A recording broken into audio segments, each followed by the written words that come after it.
This program features live coverage of an African safari and may include animal kills and carcasses. Viewer discretion is advised. Good afternoon, everyone, and welcome to your live safari.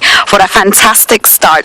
We're starting with spots. This is Shidulu, which means termite mound in Shangaan, and she's sitting on a Shidulu. So, what a great start we're off to. Get ready, everyone. It's that time of day for your live safari through the African bush.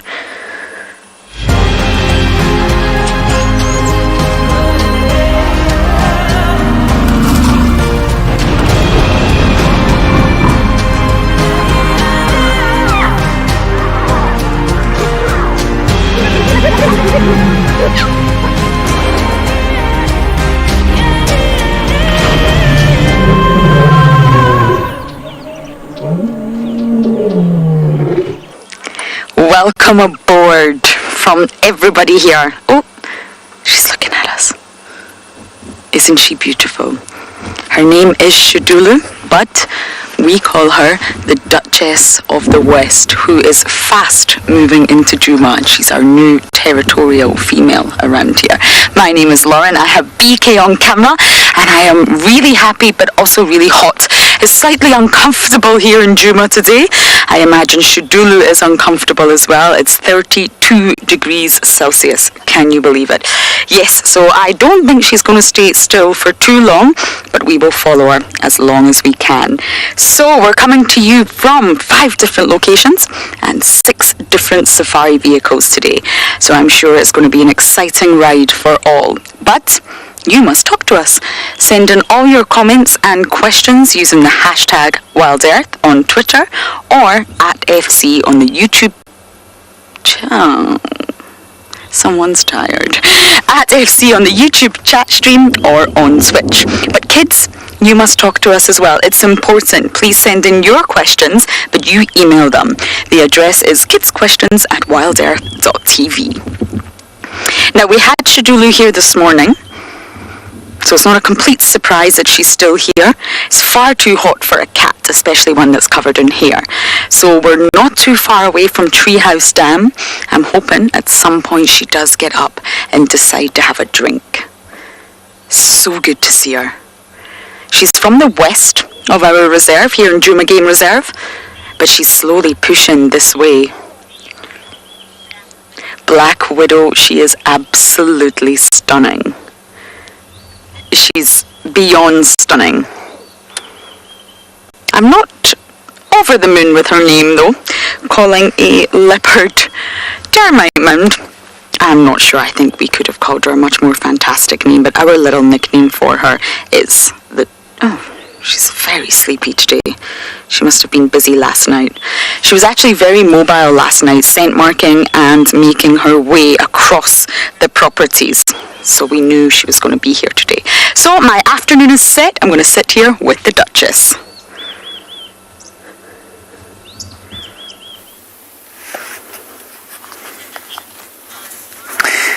We've got a very nice picture there of an impala.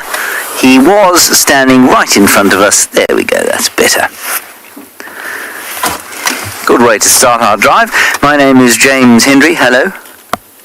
Nice to be with you today. And we have got Theodore Island Style on the camera. I hope that you're going to talk to us during the course of this afternoon. I'm going to shift very slightly forward so that Theo can get a picture of another impala. Use the hashtag WildEarth on Twitter. Otherwise, you can use the email address kidsquestions@wildearth.tv. A little bit further forward, just in here, we should get a view of those impalas, which are standing now. Well, sort of. There we go. There we are. Of course, Shidulu would like to eat one of these, if she could get her teeth into it. But we're a long way from where Shidulu the leopard is, and our plan is to go off towards the western side of the reserve, see what's on offer there, try and find if we can pick up tracks maybe of the wild dog pack that we had 2 evenings ago. Oh no, yesterday evening actually. That'll be very special.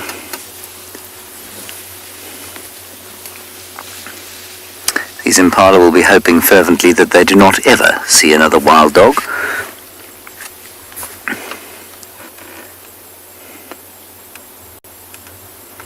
And it's a nice hot day today, about 32 degrees Celsius, and as I always like to say, in this part of the world, winter kind of ends one day and summer starts the next day, and that's how it feels today. It feels like winter finished. Obviously it doesn't really happen like that, but that's what it feels like.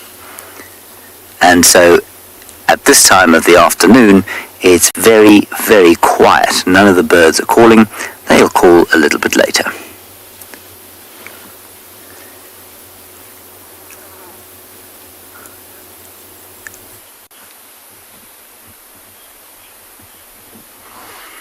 Good afternoon, everybody, and welcome to and Beyond Private Game Reserve. I'm Matt, behind the camera we've got Craig, and this afternoon we've managed to find those two lions that we were with this morning. The two of them haven't moved very far. In fact, I don't think they've moved at all between now and then. But you'll see now as Craig pans back to this lioness, getting a little bit of restless sleep, and I'm hoping that they move relatively soon. You'll see those ears twitching every so often. There are a couple of flies that are irritating these two quite a bit. And she had her head down, but so much so that she actually started snapping at these flies, just now. And you can see she'll put her head down, and then in no time it will be back up. He has taken to different tactics. He's actually flicking his tail at them. Might see, but yeah, it's still relatively hot this afternoon, so I can't imagine them to go anywhere anytime soon. But I think as it starts to cool down and the wind drops, she might look to hunt. I know James was with a couple of impala earlier. I can see some on the hillside on the left hand side, which if either of them spot them, maybe we'll be in for a little bit of action at some stage this afternoon, or that's at least what we're hoping for. So we'll stick around with them for a while. Let sleeping cats lie. But yeah, like I said earlier, that very sort of intermittent sleep with these flies that are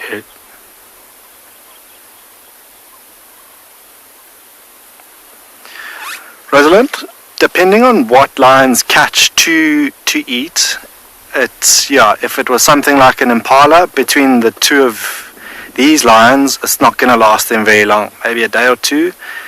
Something a little bit bigger, like a zebra or a wildebeest, every 2 to 3 days, I'd say. So every so often, and it also depends on how big the pride of lions is. Prides up in the parts of the Timbavati and the sands, big prides of lions will have to hunt quite regularly.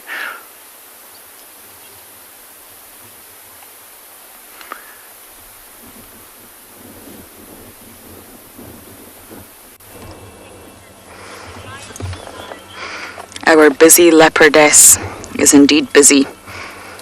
She's off on this scorching hot day. She's on a mission.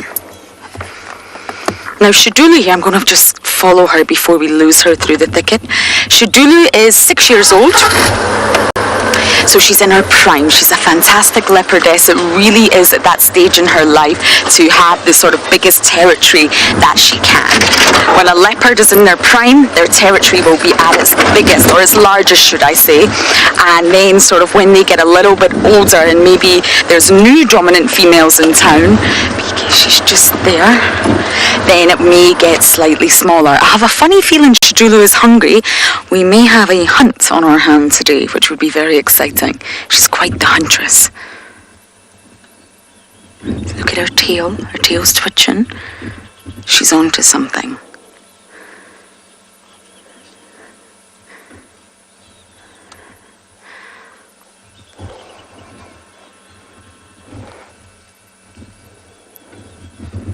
Just gonna follow her. See how camouflaged she is? It's incredible. Okay, I'm going to do my very best and keep up with our Duchess of the West.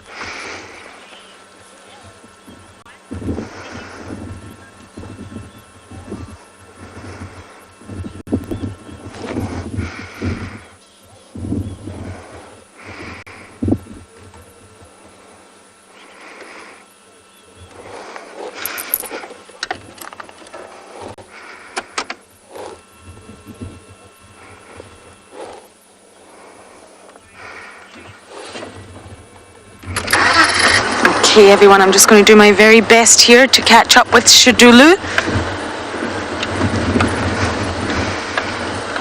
Luckily, this is a nice and open block, so we've got plenty of sort of areas that we can give her space. Oh, hold on, BK. I don't quite know where I'm going here.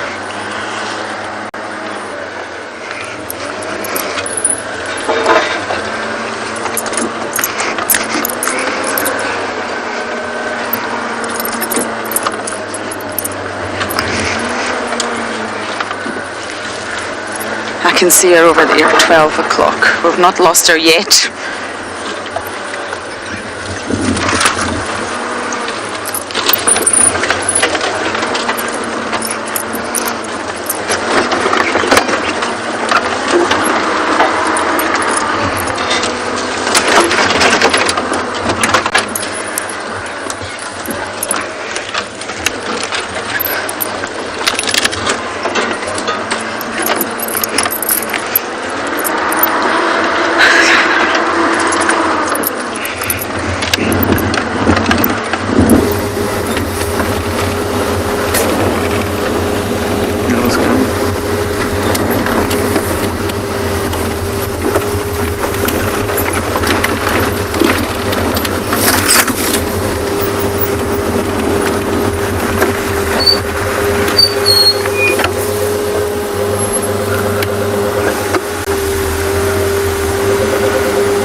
I have managed to find myself the web of a group of spiders. Now, because it's warmed up today, I'm wondering if this web is maybe active, because normally spiders, much like the insects, will not be very active during the colder months.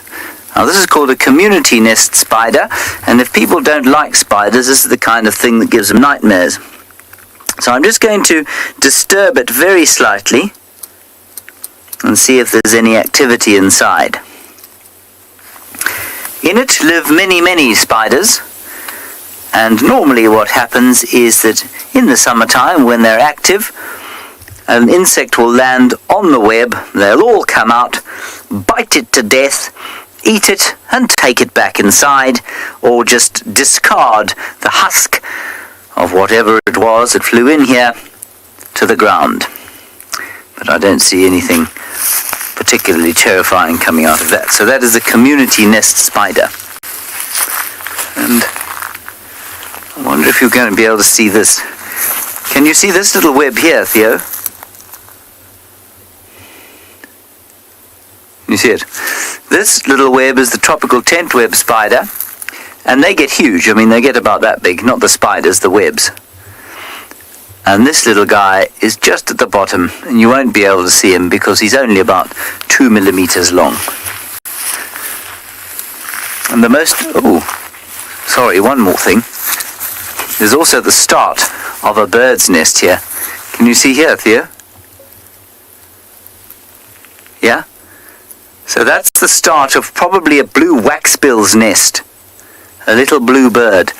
So often you will find blue waxbills in these thorny trees, because what it does is it helps animals, or it helps them to protect themselves from predators such as snakes.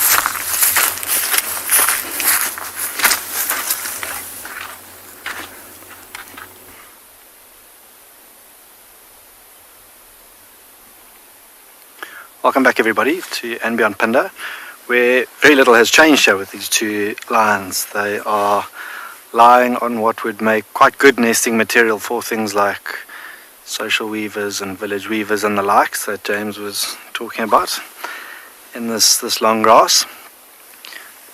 But she has now found a really good spot to lie. As you can see, Craig zooming in on her face there, not even batting that ear anymore. Looks like those flies have given her a bit of a break.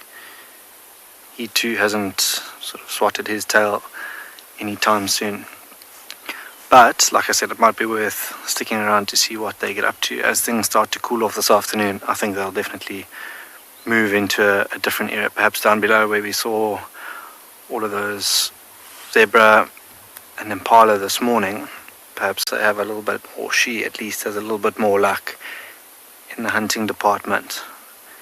But you can have a look how well he blends in there behind that long grass. Sticks out, what patches of him do stick out in the sun, stick out like a sore thumb at the back there, and that big old mane of his.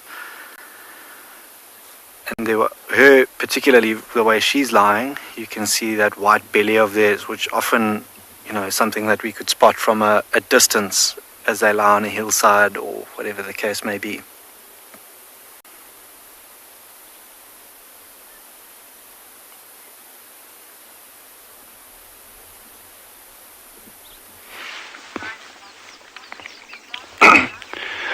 Good afternoon, everyone. It is awesome having you with us at Swala Kalahari Reserve this afternoon. Old David on camera here, my man, doing a killer job. And my name's Dylan. It is wonderful having you with us. This afternoon, the entire day, we are doing a stakeout at this beautiful little dam overlooking the mountains. I'm hoping, crossing fingers, maybe we get some lion activity, general game, there should be some good birding around. So yeah, I think it'll just be fun if we can stick this out. I'm not expecting anything, but you never know what rocks up in this kind of environment. And it's just beautiful to be outside. And please ask questions, whatever you want to know. Like I say, nothing financially related, please. But anything else. Anything to do with wildlife. And if we don't know the answer, I will phone a friend or ask the audience.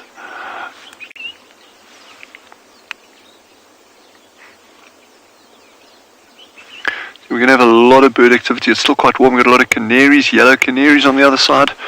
So the very bright yellow ones are yellow canaries, and then the slightly duller ones are the females. And we've got scaly feathered finches as well. But I'll talk you through it as we're moving, what we've got going on here.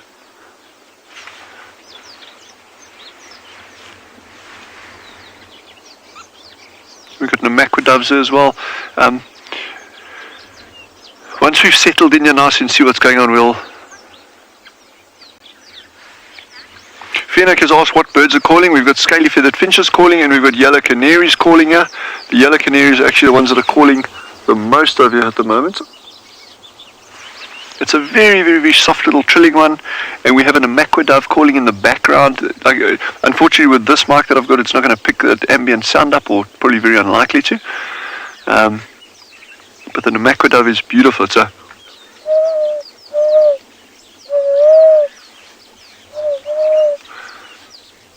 and then I won't even try and mimic the yellow canaries. They're a very soft warbling sound. And we've got some bulbuls, red-eyed bulbuls calling as well. We've got sociable weavers calling.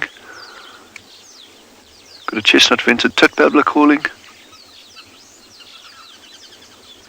We've got wattled starlings calling. Yeah, so there's quite a bit of bird activity. That very bright blue one, that's a Cape glossy starling, and we were waiting this morning at that tree for a bird to come out. It wasn't a Cape glossy starling either, for those of you who saw it, just in case you were getting all excited there. But this bird is a hole nester. In other words, it nests in holes in trees. So not W-H-O-L-E, that too.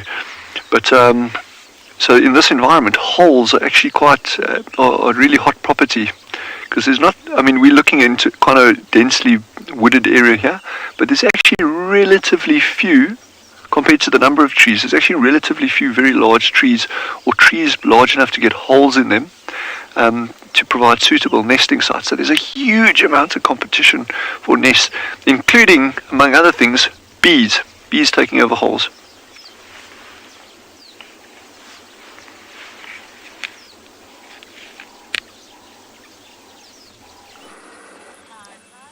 You will not believe what just happened, everyone. My heart is thumping. You may be able to hear it.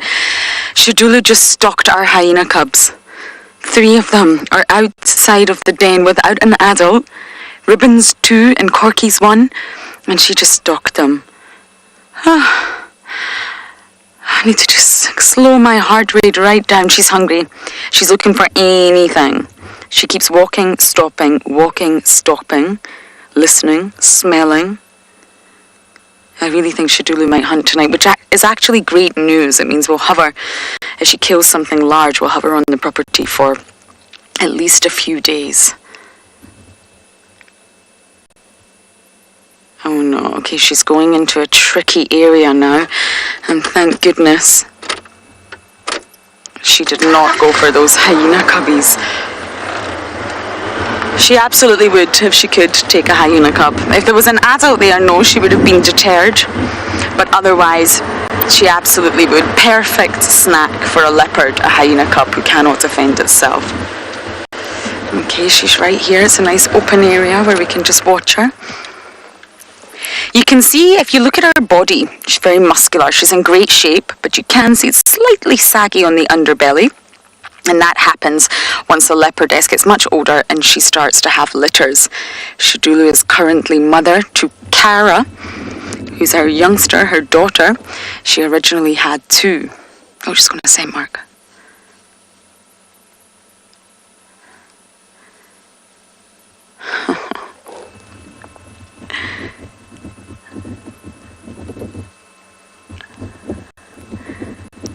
You see, that is all scent marking, rubbing the sebaceous glands on her cheek that produce a sebum. She's also squirting out urine, which contains a marking fluid to mark her territory, and she was also scraping her claws. Okay, I'm going to do my very, very best to follow Shadulu here through the thicket.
Good afternoon, everybody, and a very warm welcome to And Beyond Ngala. We are here down in the Timbavati River, just as you can see, and you are with Eric today behind the steering wheel, and we've got Gert, who's behind the camera. And this afternoon we're out by this riverbed, close to this bank, and one of the reasons why we've come down over here is that there is a leopard carcass or an impala carcass that we think a leopard has caught. And so we are very, very close towards a small little patch of water that these leopards have probably maybe gone off to have something to drink, and they could be coming back down here.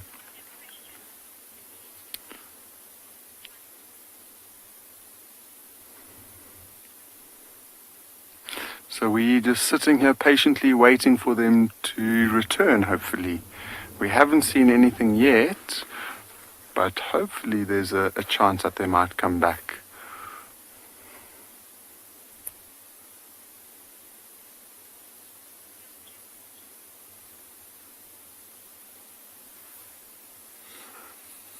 And it's in quite a nice area, so she's killed it probably sometime in the late hours of last night or early this morning. And she is dragged it straight in towards this thicket where it's nice and dense. They can't. The vultures can't see it. The other predators hopefully won't be able to see it. And so if we give it some time, hopefully we get to see a nice leopard feeding on the carcass today.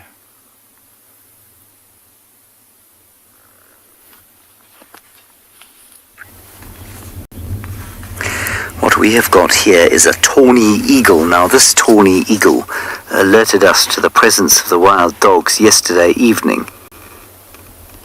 And the tawny eagle is a scavenger, and so it would not surprise me if those dogs were around here and this tawny eagle was perhaps watching for when they next go hunting. You can just see, if you look carefully below its beak, you can see that there is a swelling on the chest.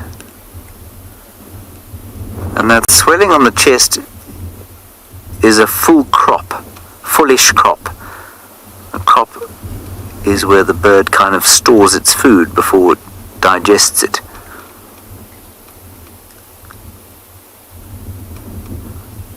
I think that's from the meal that it ate yesterday. There were 3 of them here yesterday, just the one now. So we're going to carefully check in the shade around here to make sure that there aren't a whole heap of wild dogs.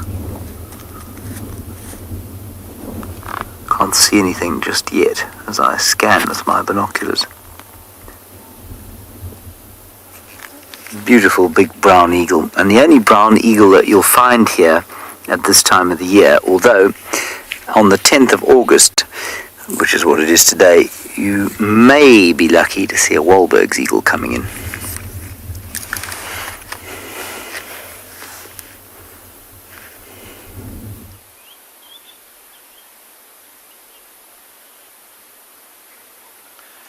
Welcome back to Ambient Pin, everyone. We've repositioned, slightly to have a look at this male who had his head up for quite some time, but again now just found quite a comfy spot on this hillside. I'm not sure if you can see slightly further right of his face or his paws, and they're slightly obscured by that little bush. Might just reposition in a bit so you can see them, but they are huge. They're probably bigger than the size of my hands, and it's just incredible to think that something like that can bring down an adult buffalo or a giraffe or the likes. But as he lies, he looks somewhat like a domestic cat that you just want to go and scratch. Not that I'd advise that. She also hasn't moved an inch since we've been here, or since we've repositioned. She didn't even lift her head. But if you have a look at him twitching his ears, this might encourage him to lift his head up and get rid of those pesky flies, which also haven't left him this afternoon.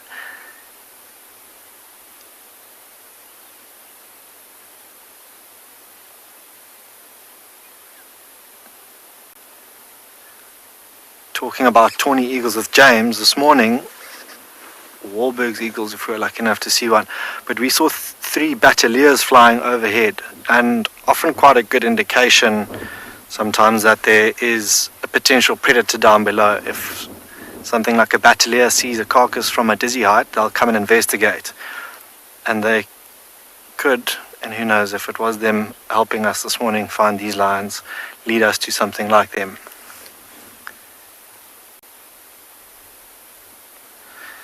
Lynette, in the wild, male lions between about 10 and 12 years, and then females a little bit longer than that. Obviously, males have competition that they come across, and so this chap is actually on his own at the moment, but he is in a coalition of two, him and his brother. I'm not sure where his brother is at the moment, but they are quite comfy. The majority of what you can see, if we sort of give you a bigger picture here, is their territory.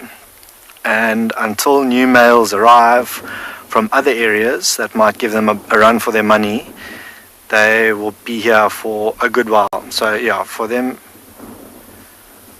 between about 10 and 12 years in the wild.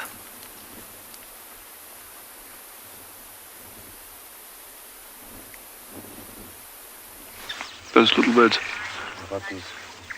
Oh yeah.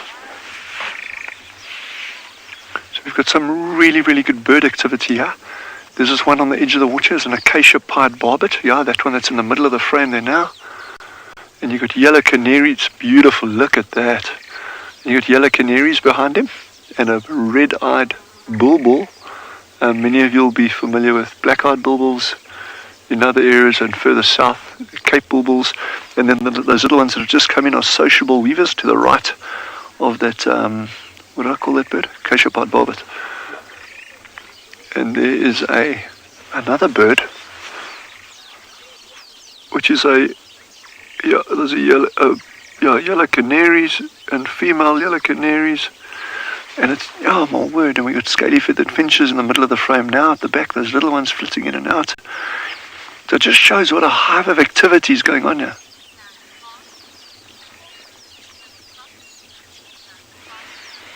Do all birds have?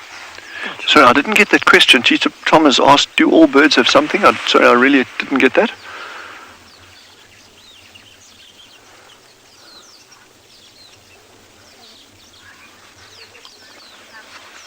Oh, a crop. I don't think all birds have a crop. I'll have to check that up. Very, very good question. Because your crop is used for storing stuff, and it may be that some birds don't. I'll have to check that up for you. That's a very, very good question, that.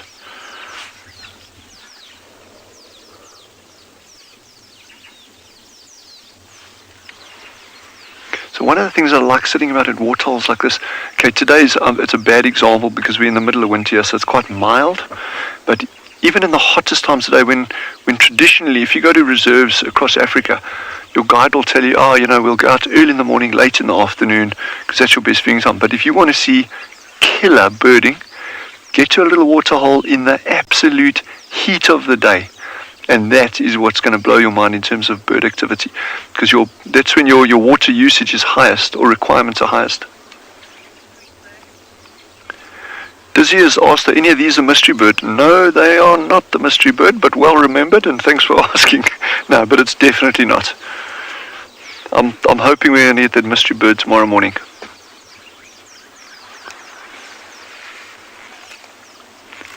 But it's absolutely incredible just to see the sheer volume of birds coming in and out here now. And not necessarily high diversity. There's 4 or 5 different species over here. And you get scaly-feathered finches, yellow canaries, acacia-pied barbets, red-eyed bulbuls. There's namaquadoes cruising around here. So, okay, let's say around the waterhole now you probably get 11 or 12 different species. But just the numbers of them, there's a lot of activity in and out. Those are your bulbuls, and we're coming back over to the barbets. There's the barbets with a little yellow canary in the foreground. Those barbets are very striking birds, eh?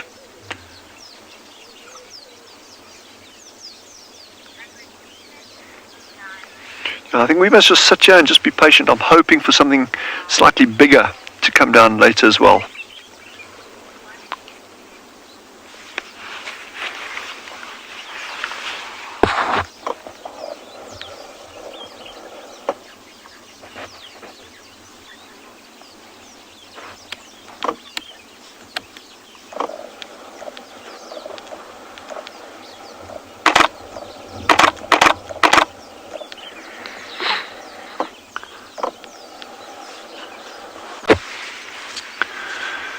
So it's great having you all with us again, anyone that's just joined us. And we're just doing some birding, David and myself. You all know David. We're just doing some cool birding along this edge of this pan over here. And it is a really beautiful afternoon out here. Sorry, I'm just trying to get shots of some interesting birds because we've got so much activity going on around us. And I'm hoping there's a shell duck. There were actually 2 shell ducks here earlier.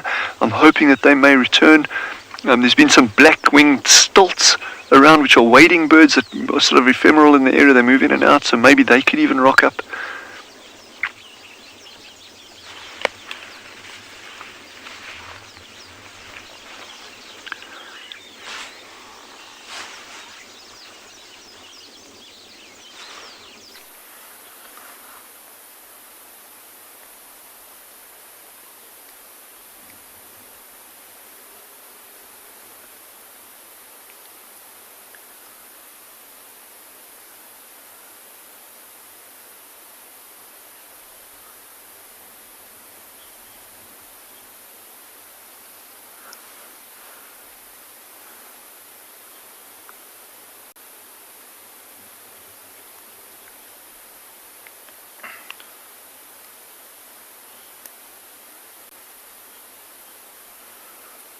Welcome back to all our TV viewers, to and beyond Pinda. This male lion that you see in picture, I think was starting to wake up.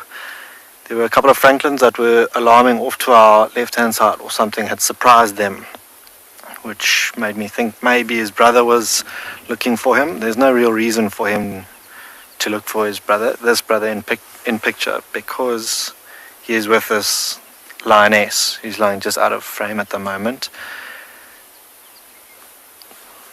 But what a sight that would be if his brother did come around the mountain. I wonder how he'd react. Well, there we go, a little bit of a head raise and a tail flick, a little bit of a stretch, but they're not really showing signs of starting to wake up. No real grooming, no real yawning as of yet.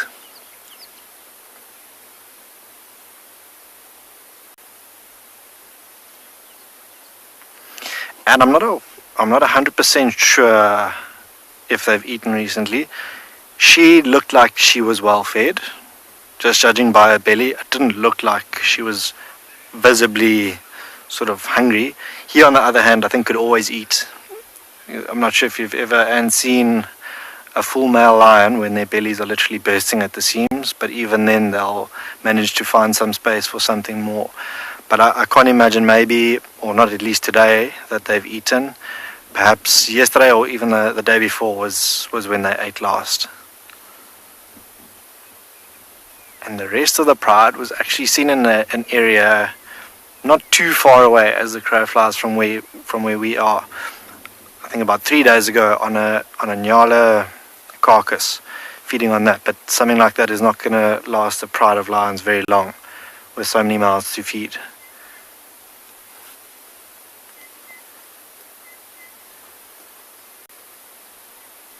And I know this morning we mentioned a couple of youngsters. I was convinced it was this lioness that had the youngsters, but who knows? I could be wrong if she's now with this dominant male lion. It could be one of her siblings or one of the older lionesses in the pride, which we could potentially see a little bit later as it starts to cool down and everyone emerges from their sheltered hiding places, because it actually was quite a hot day here today on Pinda.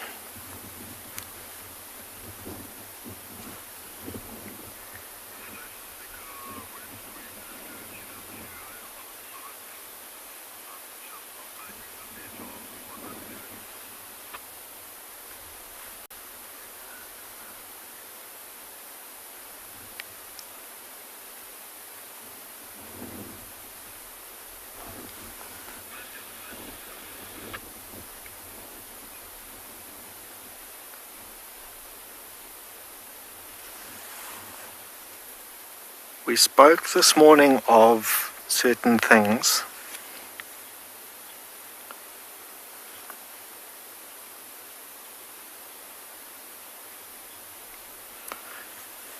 Mapchick, potentially, if defeated, a male lion could join up with other lions. Obviously, there's strength in numbers for them, and the bigger coalition the better their odds of taking over a pride of lions. So potentially, yes, you'll often find those nomadic males who will leave their pride or get kicked out of the pride by the dominant male, like this one that you see lying down at around about 2.5 years of age, and they will then set on off and sort of go off the grid for a while. And when they come into their prime, about 4 or 5 years old, that's when they'll look to take over a pride of lions with other lionesses in it. And obviously, if him and his brother, this male that you see lying here, is with his brother, and one male lion comes, he probably won't stand a chance, but together with another, his odds will be better.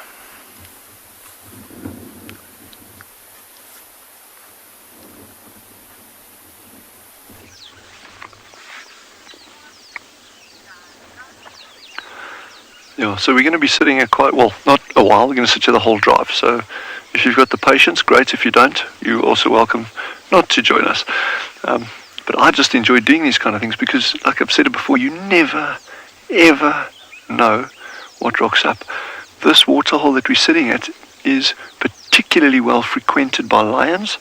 And you can see we are literally sitting outside here on the ground just with a couple of branches around us. So I will, out of sheer necessity, sacrifice David if I have to. Of course, just to go get help. I mean, I wouldn't do it otherwise. And someone has to stay and operate the camera, let's face it. Someone's got to live to tell the story. Someone's got to get the footage. Now, on a serious note, but you can get lions arriving here. You can get buffalo. You can get plains game. I think we had last time we had impala coming down. We had a slender mongoose. So these are all animals that are on the cards. And we can only keep our fingers crossed and see what comes down. But at the moment, the birding is just really, really, really good. But I'm hoping for something like one of the little waders to come in.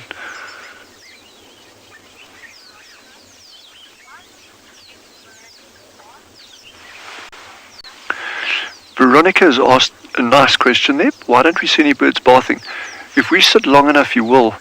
But it actually, believe it or not, is slowly starting to cool down now. So the chance of seeing them actually bathing now is a little bit less than it would have been, let's say, 3 hours ago, 4 hours ago during the heat of the day. What I see at my house, I've got a little bird bath at my house, and you often get birds bathing fairly early in the morning, actually. Let's say 9, 10, 11 o'clock in the morning, they start bathing. And I guess that's, you just come out of your night, it's like getting up and having a shower. You've been, whatever. And you have a nice shower, and then you go, and I guess it's probably the same with them. But now they're actually more concerned about drinking and then getting out feeding. A lot of these birds are actually going into nesting, breeding season already. So they really don't want to spend too much time down here. But I like that question because feather maintenance is absolutely critical to birds. And that bathing is a very, very, very important part of feather maintenance. As well as grooming. We get some of these doves, if we're very lucky, we'll see some of the doves actually sunning themselves. They actually sit on the edge of the water and they lift their wings vertically.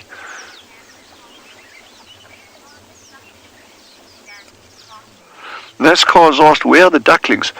You may recall that this is notice that this is a completely different dam. So those ducklings, as far as when we left them this morning, there were still 5, so they were fit, fat and healthy. But again, that question is quite fun because remember I mentioned there were 2 shell ducks here earlier, so well picked up. That was very, very astute of you. But these ducks have got quite a wide nesting season. And the ones that we saw with those ducklings are right kind of at the start, but it'll push through right through until March. So it doesn't necessarily mean because one pair is breeding that they're all breeding. I mean, the pair that was sitting here may only end up nesting now or in a month's time. So, but well picked up. That was good. And this lovely green color on the water, that is not pea soup. That is algae growing on the surface of the water, and ducklings will actually feed on that if they were here.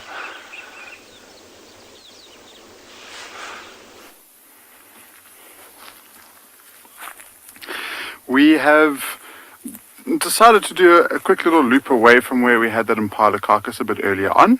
and just to see if we could find anything, give that leopard time to return to the carcass, if anything, to maybe to settle down and relax. And so we'll go and check there probably within the next 15, 20 minutes or so. But on the road, we've got quite a cool little track that I'd like to show you. And if you look over here, I've underlined it with my finger, and we've got a pretty prominent back pad and 4 toes over here. And if we look closely at the back pad, you'll see there's 3 lobes, so it can only be a cat. And the size, in comparison to my hand, means that it's a leopard track.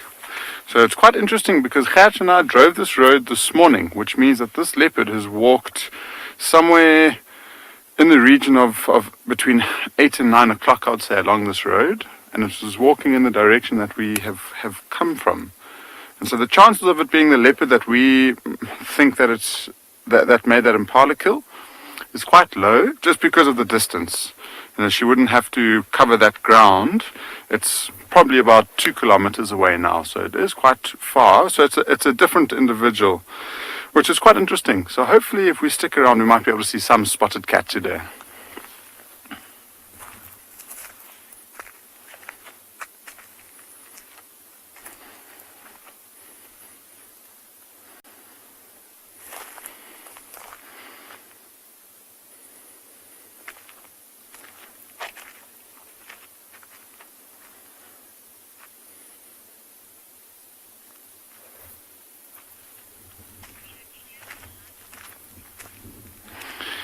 So to the internet audience, just so we have a closer look at them, it's quite nice to see if we can try and age these tracks and try and figure out exactly how we can age them.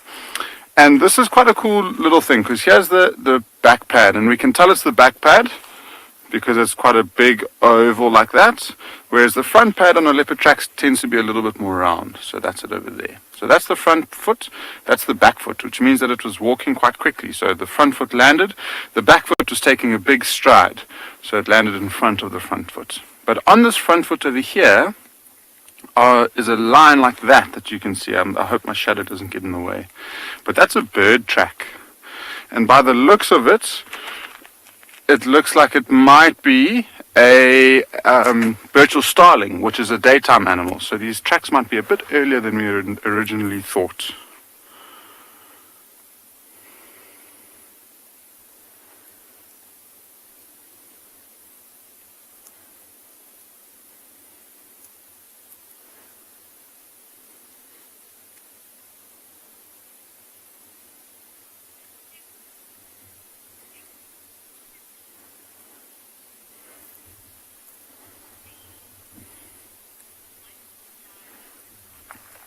Yeah, so just a little recap on this little tracking session that we've had.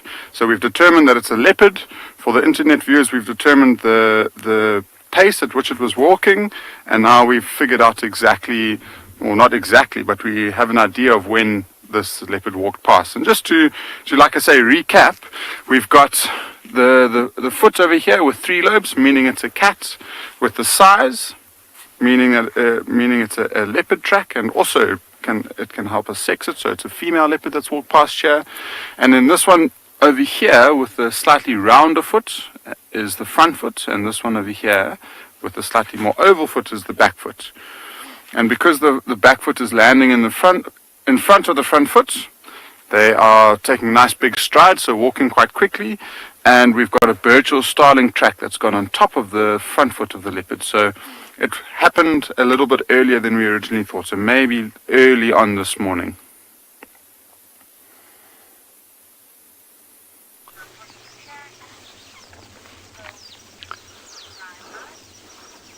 So, away from the leopard tracking segment, which I think is really, really interesting actually.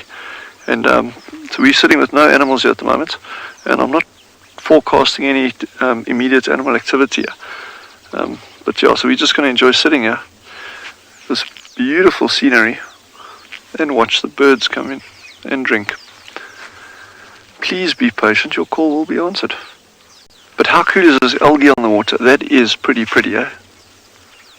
Can you see it, David? And it just shows how productive these systems are. Even this little, what one would, you'd get you and you're like, oh, it's a muddy little pond.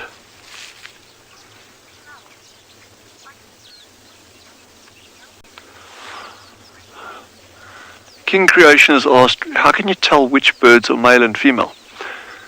I have a multitude of ways of answering that, but I'll answer it. So the standard way is you're looking at coloration. And your males tend to be more brightly colored than your females, but then you get others that aren't, like crimson-breasted sharks. Males and females are identical. Sometimes it's literally just a white speck on the wing which differentiates between male and female, like ant-eating chats. But generally your males are more brightly colored. These yellow canaries are a really, really, really good example, which we cannot see at the moment. We got you got because that's the male yellow canary, but now we need the female. But you see that really bright yellow one. But then you go to your right. You got those two barbets. Go in there now. Okay, now those two acacia-pied barbets. There's no noticeable difference between males and females. So then you start looking at behavior. Which one is building the nest? Which one is incubating? Which one is chasing intruders? So there's a whole stack of ways of actually differentiating between male and female. The key thing is observation. And here's an impala. Okay, guys, we've just got an impala ram. We're just going to go very slowly, don't we, Shoaib? Watch us. Very slowly, catch your monkey. This just shows how well our hide is working. If we were sitting out in the open here, this animal would never come and drink like this. So it just shows you never, ever know what to expect. So good question on the birds. There's lots of ways of telling male and female.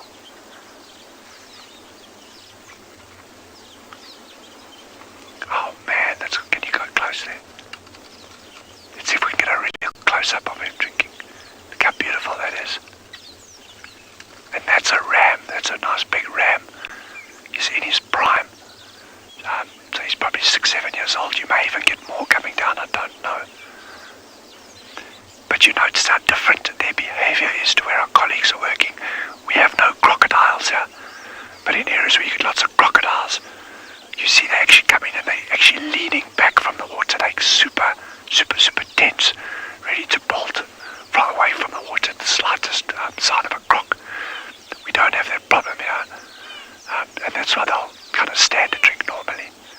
But of course you always get the risk of other predation, lions, leopards, wild dogs, spotted hyena, and things like that.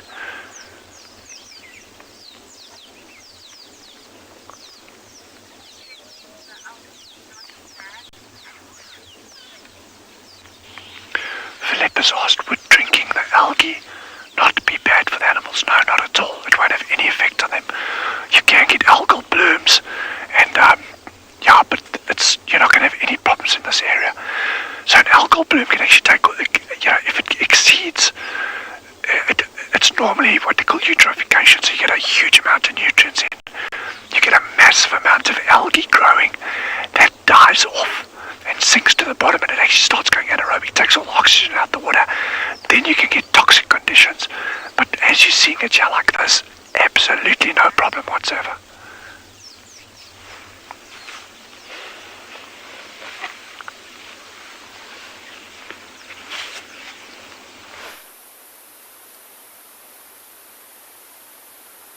Welcome back to And Beyond Pinned, everybody. Where, again, very little has changed with these two lions. The male in the bottom right of your picture reshuffled slightly, and we were a bit obscured on the other side, but now you might be able to see that paw that we spoke about a little bit earlier. You can see Deep Sleep, that belly of his panting away, moving up and down there behind that log. His tail that he's also resting now as well, that was working overtime with the flies. And then those two paws which he's crossed at the back there quite elegantly. But besides the reshuffle, that always seems to happen at an ad break, or not when we're watching. They've been quite content where they are all afternoon. Again, it is still quite hot here, but I'm sure as it cools down, we might see them move around.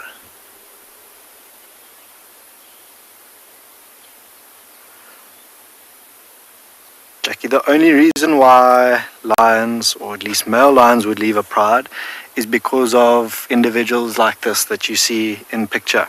If he has cubs, and I'm not sure if you've been following and beyond Pinder for the last while, there are 2 lionesses with 5 little youngsters.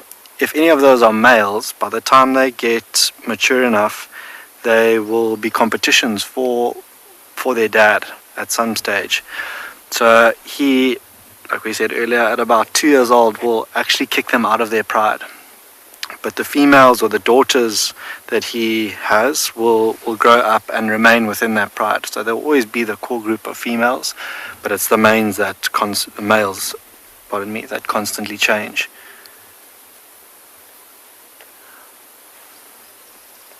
I'm hoping that he at some stage will open his eyes. Because you'll see as the light at the back there hits his mane, his eyes are very similar color. They've got such a piercing stare.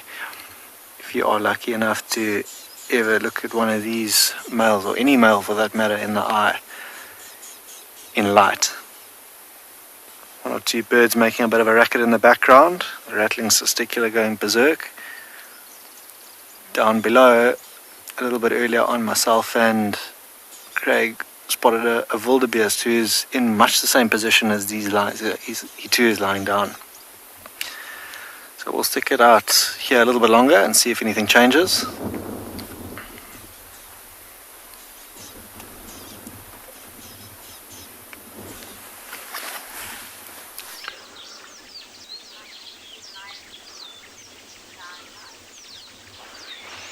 So that impala moved off. He had a good drink and moved off. And I like that question about the algae. Now, the algae shouldn't have any effect on them.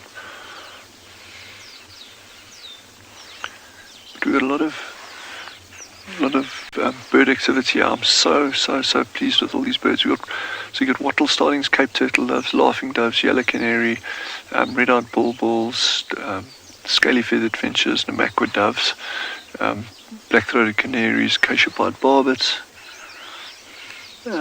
tit babblers, what do you call chestnut-vented tit babblers that have come in. But the fact that impala just arrived out of nowhere, we didn't even have an idea that it was around, and that just highlights that anything can arrive. It's really one of my favorite things to do in a game reserve is just sitting in a hide. A lot of these South African reserves and overseas reserves got beautiful hides, and they are super effective for game viewing. A hide offers some of the best game viewing you'll ever have anywhere in the world, even including driving around in a game drive vehicle. I promise you, a hide is just knocks spots off that normally. It just takes a little bit of patience.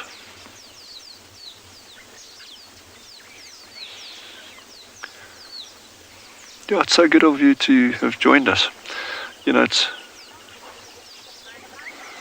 Jenna's saying amazing bird life, and I can't agree with you more, totally. But it's been really good having you all with us. Just go out there, in between these drives, when you join us again tomorrow, take time to go through your garden, look at a bird book, identify some plants, and join us. If you want to link in on the internet, you can come join us for the rest of the drive today.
Good afternoon from another amazing day at Swallow Kalahari Reserve. Old Davy on camera, and my name's Dylan. It is fantastic having you with us. It's just going to be a great afternoon on it. We're doing a lot of birding. We've got a fantastic amount of birds coming in. There's in fact, one that's just landed now. It's called a golden-breasted bunting. It's one of my favorite birds. You see where the yellow canary is there, David, straight behind it? Have a look at that beaut. So not the one in the front is a yellow canary, that one of the streaky head with the black and white with that bright orange. That's a golden-breasted bunting, and that's the male. What a beautiful bird. There's one further north up in Zim called the Cabanis bunting. Cabanis bunting, that's just got a slightly different stripe pattern on the head and one or two other small variations. But this is the only one that we get down here. But how beautiful is that? Man, oh man, that's beautiful. But very often these birds are incredibly well camouflaged on the back, very cryptic on the back, and very bright on the front. And that's kind of got a dual purpose, obviously. Especially for your males, they want to be, when they're advertising to other males, for territorial displays, they want to be seen very, very easily. But when they need to hide, they need to be able to sit quietly in a bush, and they'll often turn with their backs to a potential threat. To camouflage themselves better. A bird that does it exceptionally well is a bird called an arena trogon. We don't get them here, but our colleagues have them where they're working. They get them intermittently in some of the areas. But those birds are well known for actually turning their back and hiding. But their chest is scarlet. It's brilliant, brilliant red, almost crimson in fact. Whereas the back is a muted olivey green color. And very, very, very well camouflaged birds.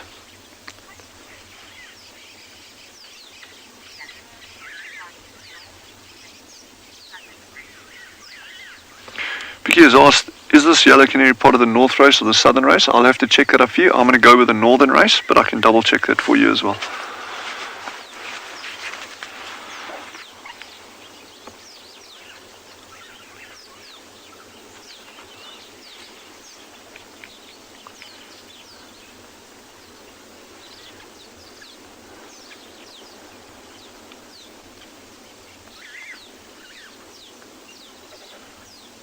Beautiful, beautiful afternoon out here.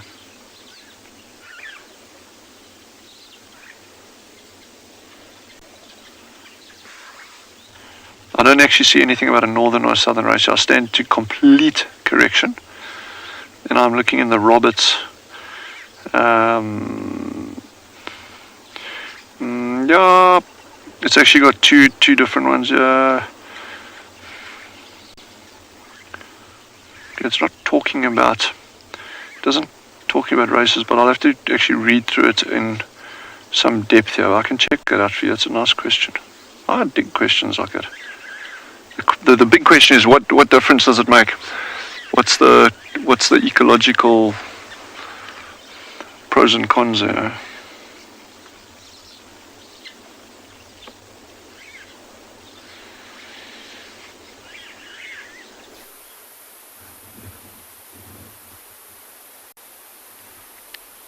Good afternoon, everybody, and a warm welcome to and Beyond Pinner Private Game Reserve. My name is Matt. Behind the camera, we've got Craig, and we are with the same lions that we were with this morning. The male and female that you see fast asleep behind us. We've left them in much the same position as they were this morning, as lions do.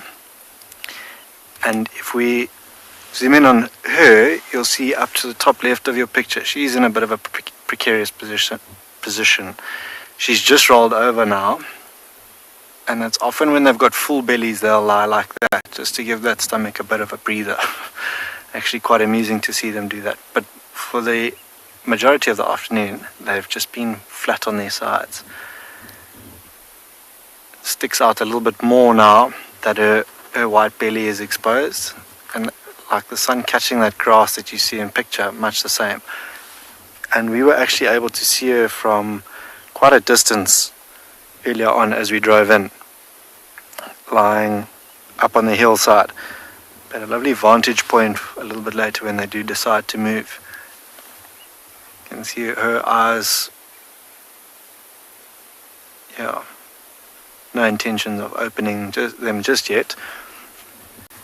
Still quite hot out here. The wind is still pumping through, and they're both in what little patches of shade those guardi trees behind them can provide for now. She flicking her ear quite a bit. The flies seem to be back, and that's often quite amusing, and so much so that it might even wake her up. If they persist for long enough, she might just swat at them or wake up to try and catch them with her mouth. We'll stick with them for now.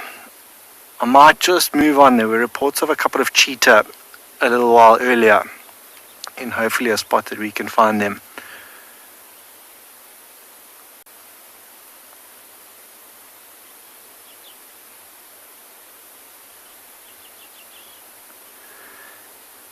Alyssa, in this case, because this brother has his sibling somewhere out in the abyss of the reserve, there will be a brother for each. It could very well happen that two of them fall into estrus at the same time, especially if they're siblings or sisters, that happens. And the more dominant one will venture off with the female that is in estrus first, and then perhaps the second one would then go after or go away with the second, but it very seldom, or I've at least never seen that. This is obviously the more dominant brother. He would have to fight with his brother to see who the more dominant brother is, and that would mean he's got the mating rights then, and then he would walk away with a potential suitor like this female that you see belly up here in picture, quite content in that position.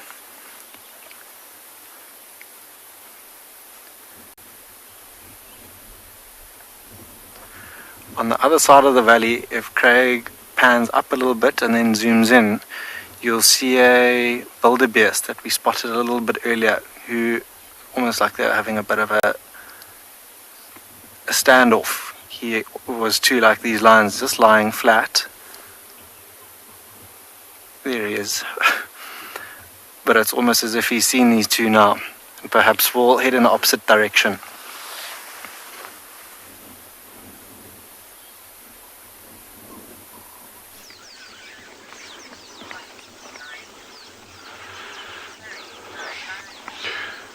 So I checked up on that question about the races on the canary, the northern and the southern race. It doesn't make any mention of that, but it certainly makes mention of 4 different subspecies. And the ones that we get here would be part of the subspecies occurring right up through Namibia. So yeah, that's just interesting, which is quite cool. You know, that big group of birds that I was going to talk about before I started talking about something else, and then they flew away, which is very typical for something I would do. Those were wattled starlings. I think I've got a feeling we're going to get lions rocking up today. I don't know why. I have nothing to base that on.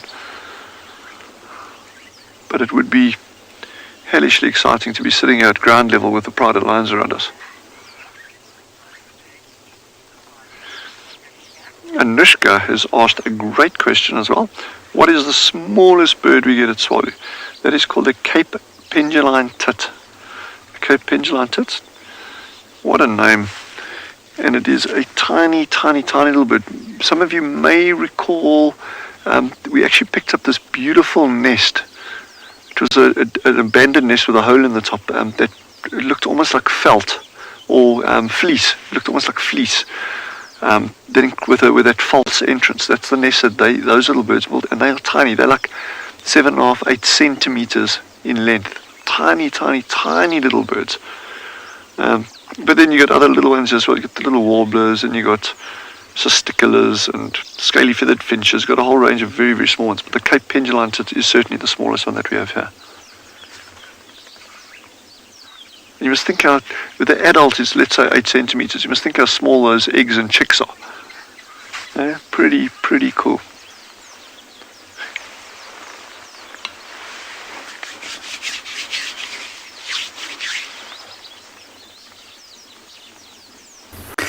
This is also incredibly cool.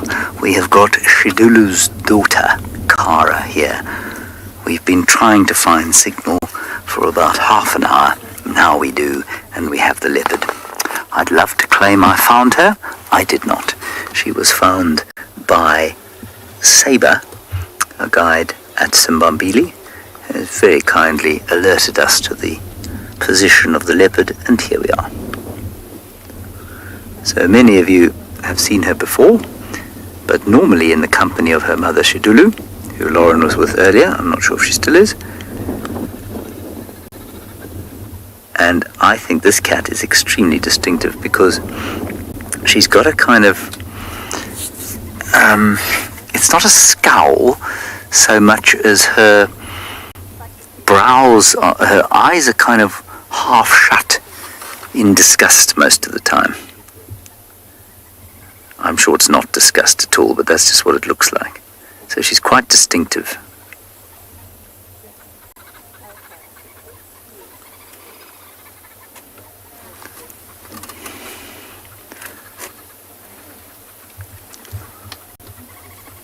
I will also confess that I drove straight past her earlier on. Not quite straight past her, but if I'd looked very carefully, you probably would have seen her.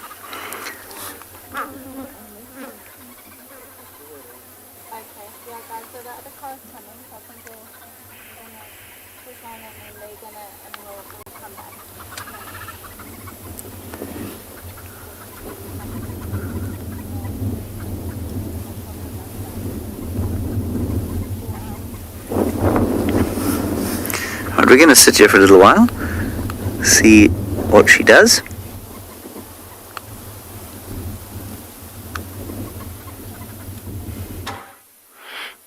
So we've just decided to come back to this carcass, and we've been treated to this unbelievable scene. We actually were so worried because we were scanning in the bushes, we couldn't see the carcass anymore, and we drove a bit more forward, saw these drag marks crossing the river. And as we got here, we just heard this commotion in this tree, and this leopardess, I think, has just finally hoisted this carcass. And so there are the drag marks, and they are as fresh as anything. Going straight up, and there she is.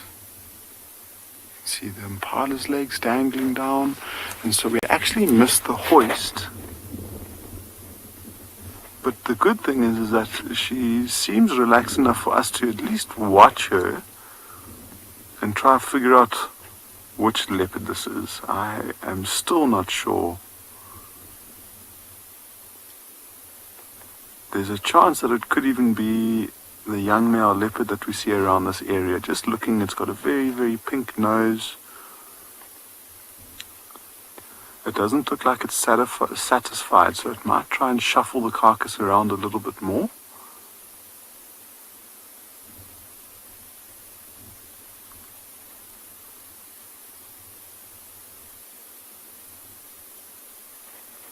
But I mean, it's just such a good comparison. If you look at it, that impala probably weighs a little over half of what that leopard does, and it successfully dragged it across a river about 50 meters long and then hoisted it up about 2 meters. I think that tree is one that she selected quite nicely because it's growing almost straight out towards the river as opposed to being completely vertical. And that's probably why she decided to take it across the river and expend that energy, because it will be easier to climb. There we go.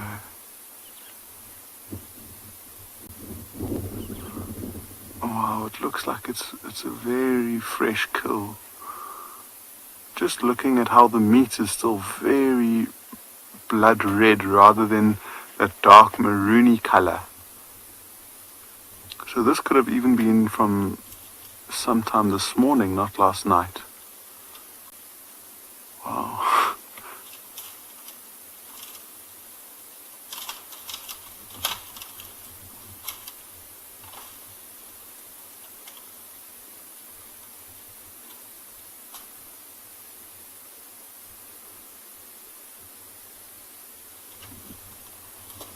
It wants to go higher. Look at that strength.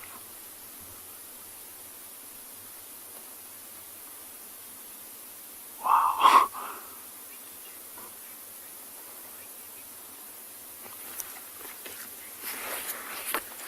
So, Catherine, the reason why leopards hoist kills like this is because they are strong enough, firstly, and they've got the ability to hoist it, but they're also within comparison to the other predators that we find, so lions and leopards and even wild dogs, they are smaller than them, which means that if they leave this carcass on the ground and an opportunistic hyena were to wander in and see this carcass on the ground, it would rush in.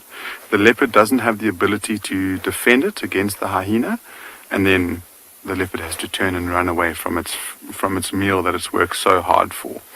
So expending that energy to hoist it up the kill allows it to keep it there when other predators won't be able to climb. And so instead of being there instead of losing the kill to a hyena potentially, it's got it for at least 2 or 3 days.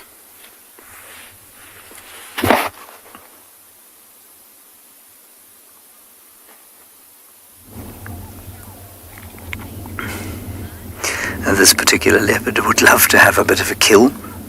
Apparently she did have one quite close by. I don't know if she still does. Or maybe she's going to make one.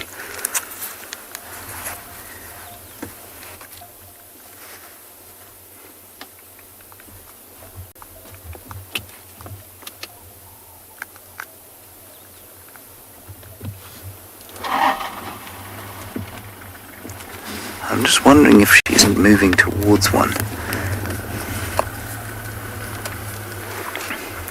We'll just wait and see. She's not quite as confiding as her mother. She definitely put her head down between her legs as we arrived, indicating a certain level of suspicion with our motives. Njani? Mahlolo mangena jum. No, still not afraid them. Okay, are they there? On the Makulu Satini. Okay, all right. We left them there. I'll go and check later. They were heading towards your side. Okay. So tonight you're going to cross. Cool. Thanks. I was just getting an update there from Roy, who works at Arathusa, and Roy was saying that the wild dogs are very close to the Djuma boundary, and so we might be lucky again this evening. All right, I think we're going to have to move now. I don't know if we're going to have signal if we move, though, so I'm going to wait until we go somewhere else before we move, and then we see if we can get some signal.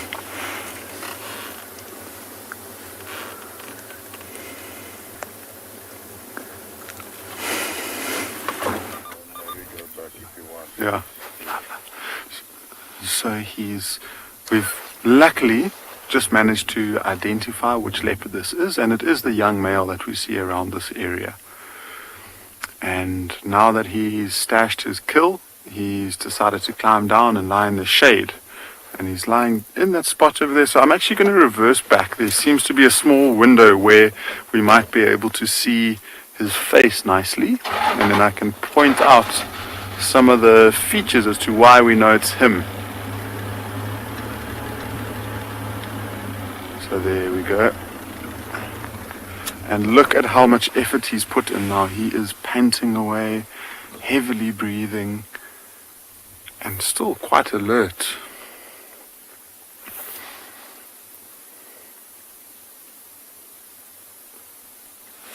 So this is a young male leopard that we see in this area, who is called the Makoti male.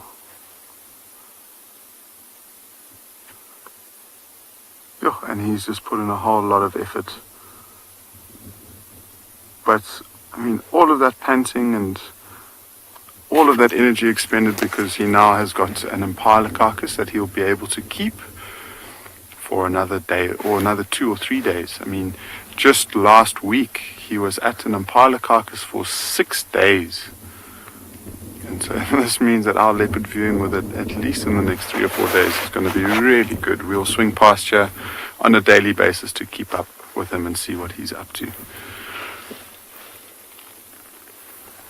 And so how this carcass was found this afternoon is like I said, we had tracks of a leopard in this area this morning. The trackers came in, They found that impala carcass, and we obviously went, didn't find it, came back a little bit later, and here we have him now, which is just the best.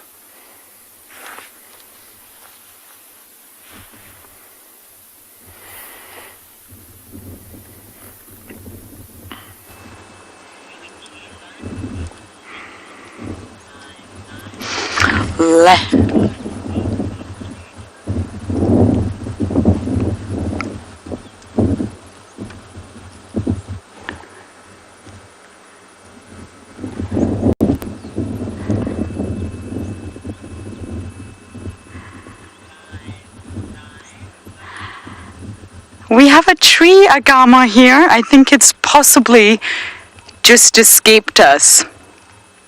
Has it ran away, BK? Yeah. Do you know, it's the same one we had yesterday, which is... Got it? You got it.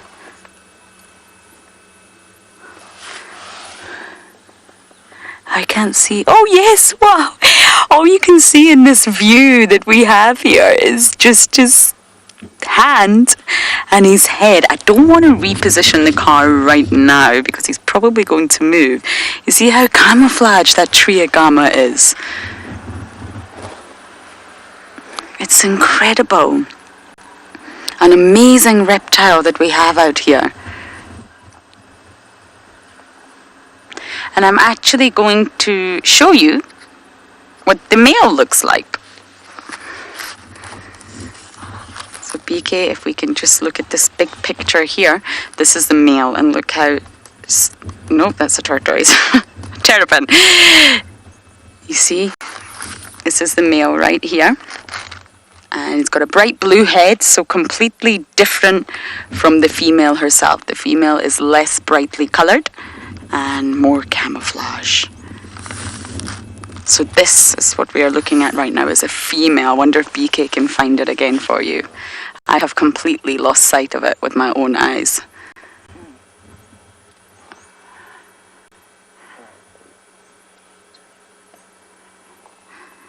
Have you lost it?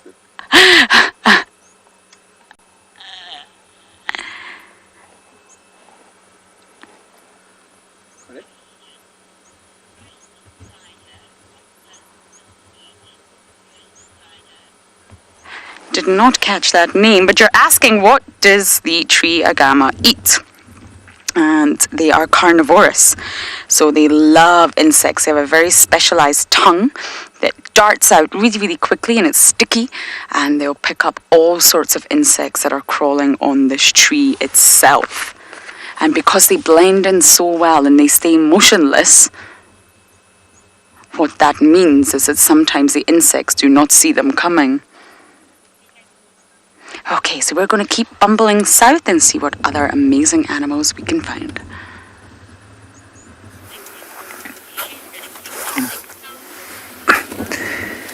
Our leopard is now settled in the shade. She is very happy, apparently, because she's breathing heavily and closing her eyes.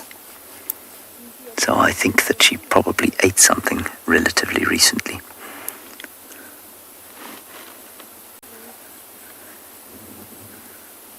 Now, we were talking this morning about the fact that these leopards, or how independent she was, and she's basically currently in another leopard's territory. She's in, or certainly on the border of the territory of Nsela, the leopardess, the one-eyed pirate leopardess, and so she's not going to be territorial yet, but she's completely independent of her mother. This is only my second meeting of her, or third meeting of her.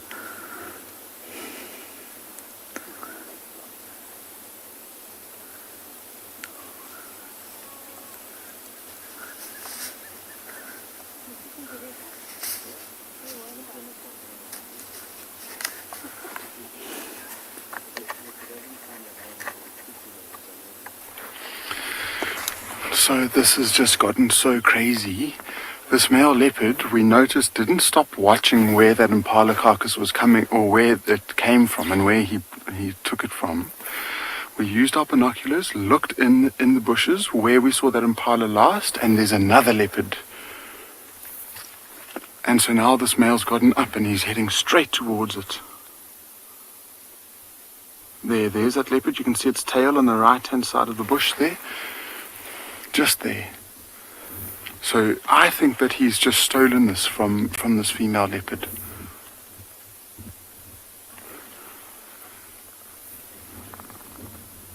That is crazy, and he's actually right in front of our vehicle. I think he's just sat down to try and make himself less conspicuous. And there's that other one. So it's just exactly where that impala carcass was. It's got its head down, it's sniffing, and I think it's just looking for scraps.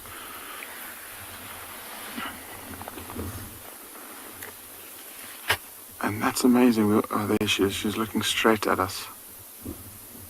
Wow.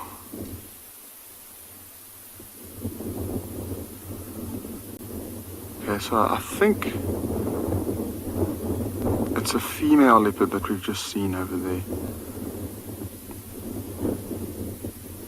And she's going to be very irritated that she's lost her kill. But there's nothing she can do. Okay, this male leopard's up and walking straight towards her now. Straight towards her. He's following his own drag marks that he stole the carcass on. Look how he's just fixated on her. He's not looking around, he's just focused. That female leopard hasn't seen him yet. She'll hear him as soon as he goes into that grassy bank. She'll react. So I'm just going to stop talking and let's just watch this, because there could be some amazing action that's just about to unfold.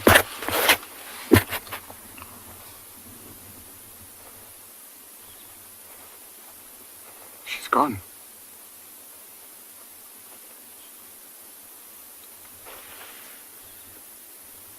Where did she go? Is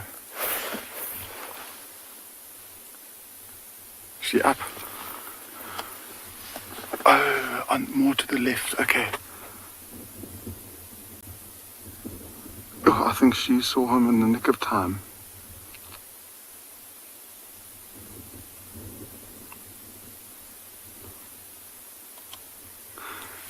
So Vic, that's an interesting question. She might. This is quite interesting because both of these leopards are related. So that male leopard that's there is a young male, known as the Makoti male. His mother was called the Black Dam female, and she is the mother of that female. So this is called the Inyala female that we have here. And so they've both got the same mother, but they've got different fathers. So they know each other because they've spent time with each other before, but they're not friendly with one another. And she's watching where that Makoti male is. And so she might come and try and steal the carcass. But also, she has got a young cub that she's trying to protect. And if she gets into an unnecessary fight and injures herself, she'll lose the ability to protect her cub. And so she might just cut her losses and move away. But it'll be interesting to see. And it has been seen before. There was a time where she had a carcass and a few of the guides actually managed to see this young male leopard climb up the tree and steal the carcass from her. And that was 6, 7, 8 months ago already. So he's grown bigger, probably a little bit more confident. And so I think it'll be quite a challenge for her to try and reclaim her prize.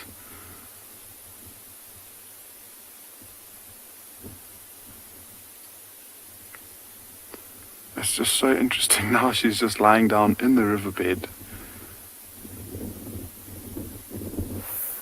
Just crazy. And we've got a very uninterested spectator in the background.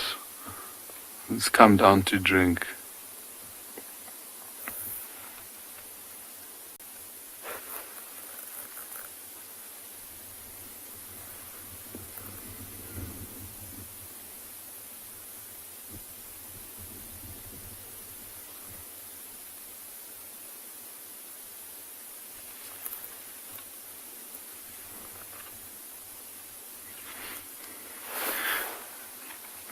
So there's that elephant in the riverbed too, and these leopards are still around. That young male now has gone to exactly where that female was, and it almost looked like he was scraping in an attempt to bury the remains of the kill there.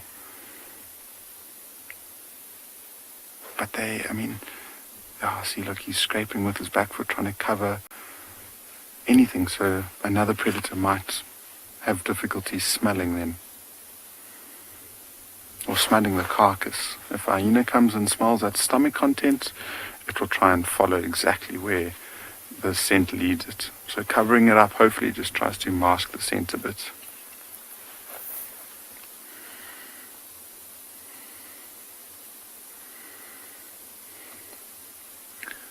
And there's the female. So she's there watching.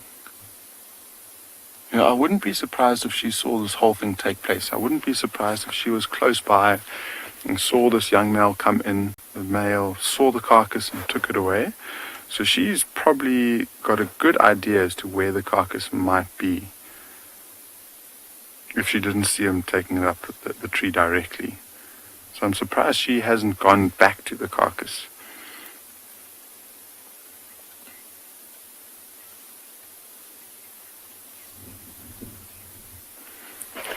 So Darcy, there's a good chance, and maybe that's why he or she doesn't want to go too far away from the area. So she's just watching to make sure that he's not going to cause damage to her cub.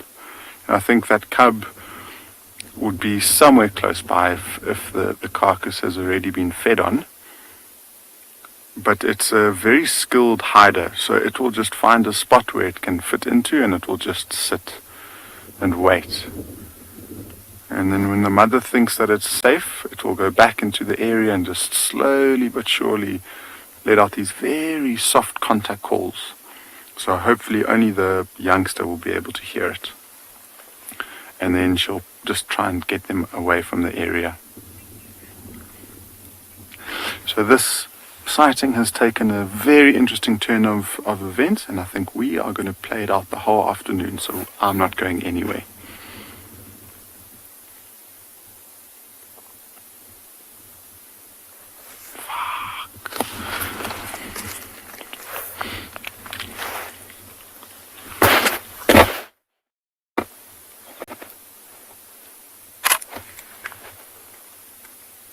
You got them?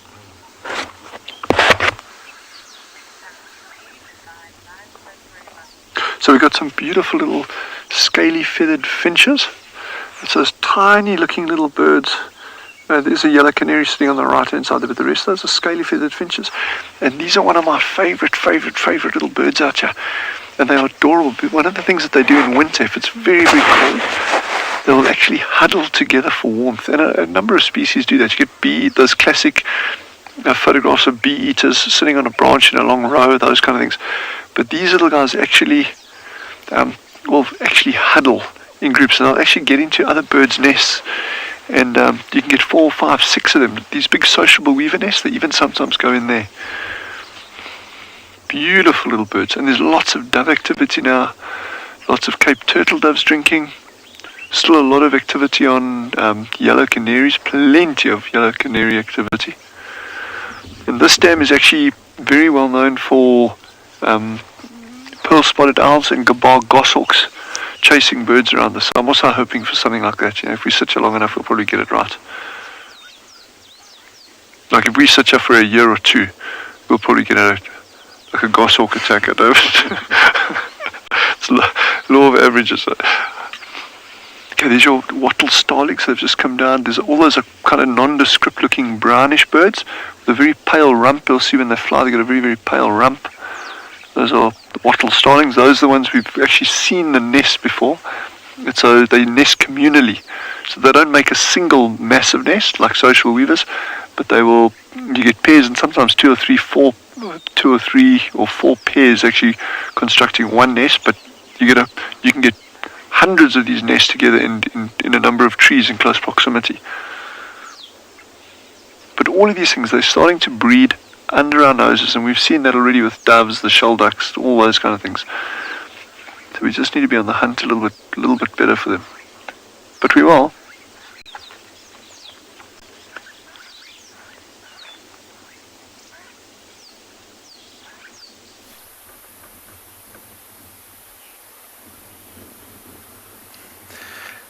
Hello everybody, welcome back to And Beyond.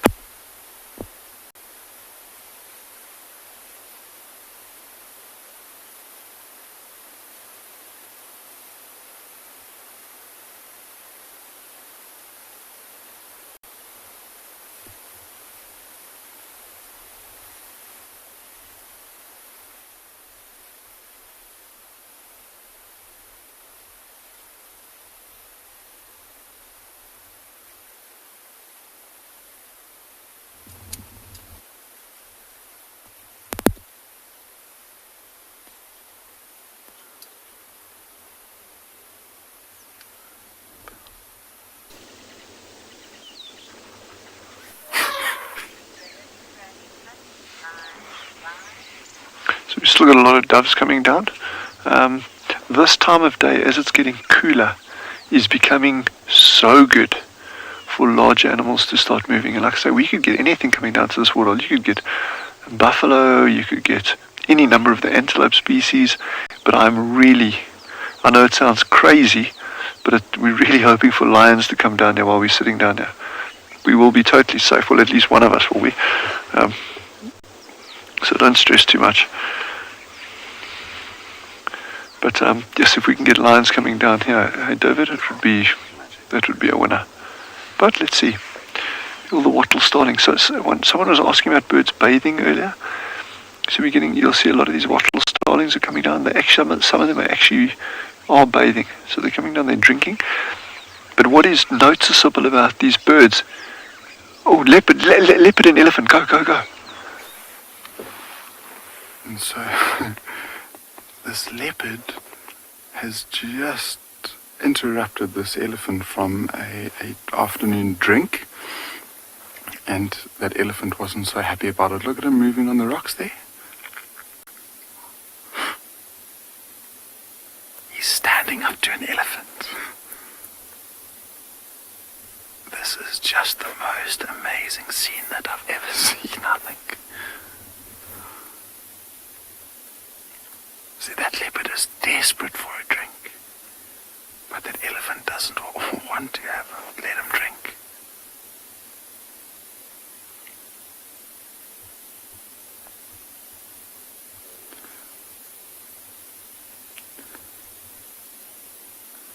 It's amazing, and that leopard just knows if he's on the rocks there, it's safe.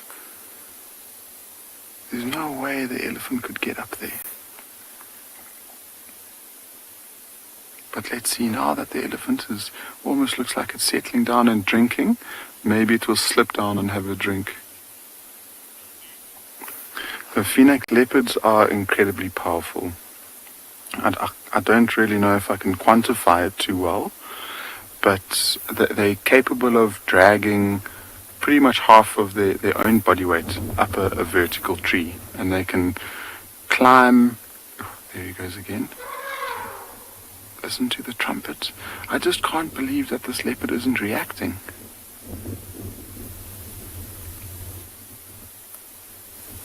I think in terms of power to weight ratio, they're one of the strongest predators in the whole of Africa. See, this is our case in point.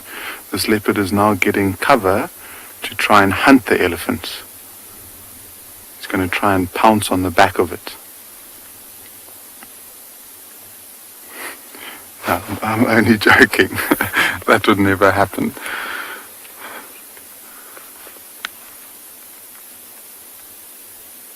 But I'm so amazed, because usually, I guess it's just because it's happy and confident that elephant's not going to do anything. I mean, no matter how threatening and how big and powerful that elephant looks, that leopard knows that it's safe on those rocks. And so instead of running away and getting chased further away from this elephant, he might as well just find a safe spot and just go and wait it out. If that elephant moves off, then all he needs to do is just drop down and have a quick drink at the water hole.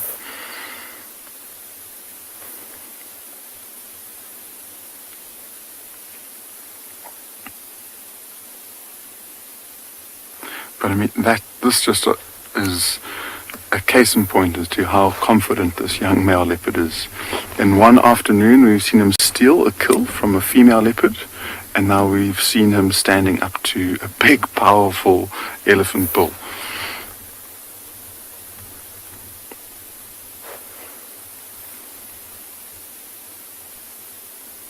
And this female leopard is still here, watching from a distance. She hasn't made a move towards the carcass.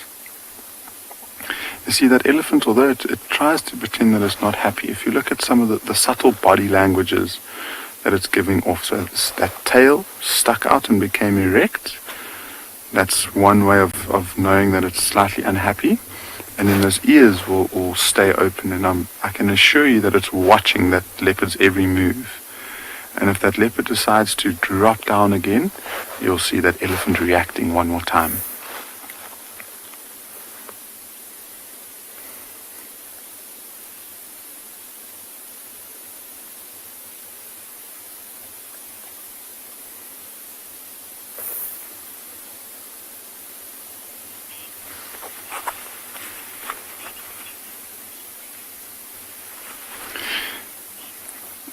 Sugar Bits, I think you've read that leopard's mind. I think it's there just welcoming and congratulating that elephant for the World Elephant Day today.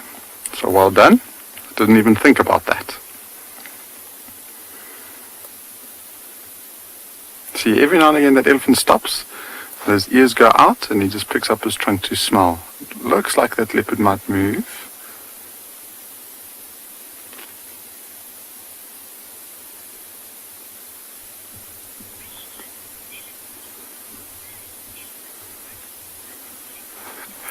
Penelope, it might. I mean, if it squirts, see, he's dropping down. Look, here we go. there, it did. It did try to squirt water. But still, this leopard isn't giving up.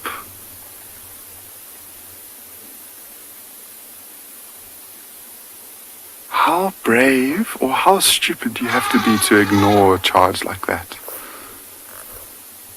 And he's literally drinking.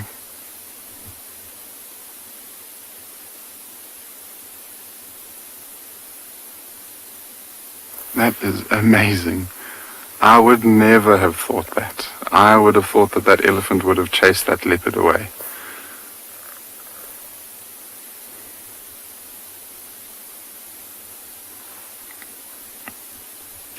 What I've noticed in the last few minutes since this elephant has been chasing this leopard around, we'll see if we can get a side profile of its face again, because I'm fairly certain that it wasn't secreting any fluids from its temporal gland, so the gland just behind its eye.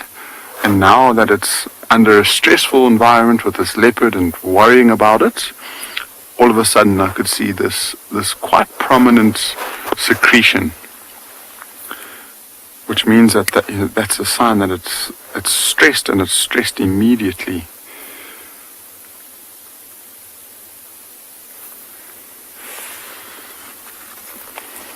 Not stressed enough to give up on drinking, though.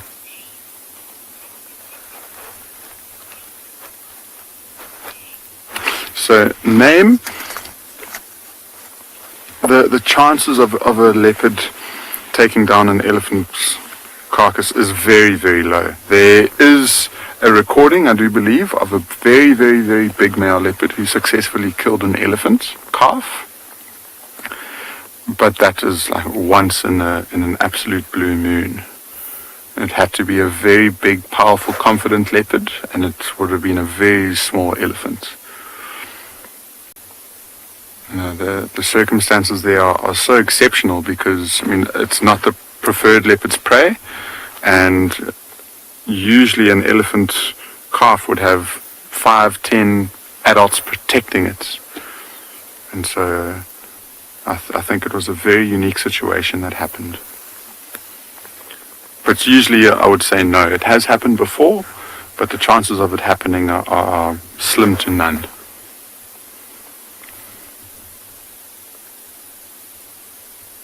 And I wonder now, because now that elephant isn't reacting, it's almost given up on chasing that leopard. And I wonder if that elephant just saw that all the leopard wanted to do was have something to drink. Because that leopard hasn't moved, it's drinking a lot after that heavy drag across the river and the hoist up the tree. So it's quenching its thirst, which means that it's non-threatening at all to that elephant. Maybe that's why that elephant is tolerating it.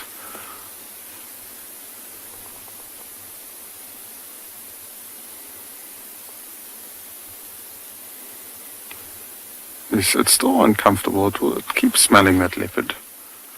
So that trunk whips out every now and again to the left.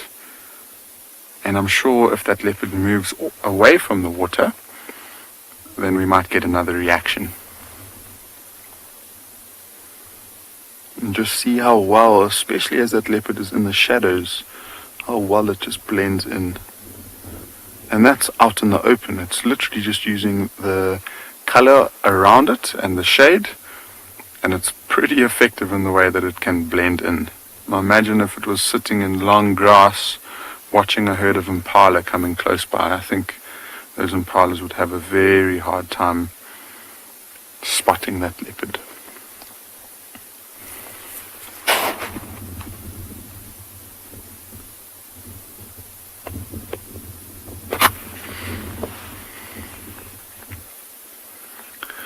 So this has just been an absolutely incredible moment to share with everyone, and I'm so happy we got to.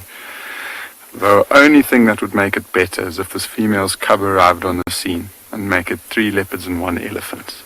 So until then, we'll see you soon.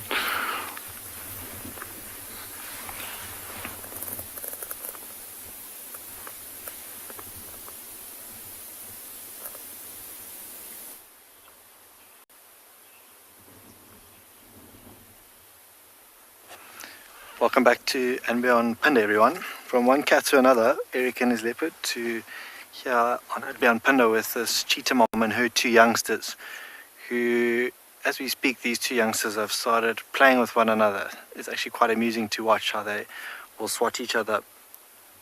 And mom very tentatively keeping a lookout. There's a herd of zebra out of picture to our right-hand side, which don't pose much of a threat to this mom at the moment, but she's just making sure the coast is clear. And a beautiful view as she looks over the western part of this reserve, with the mountains in the background. Look at the youngsters.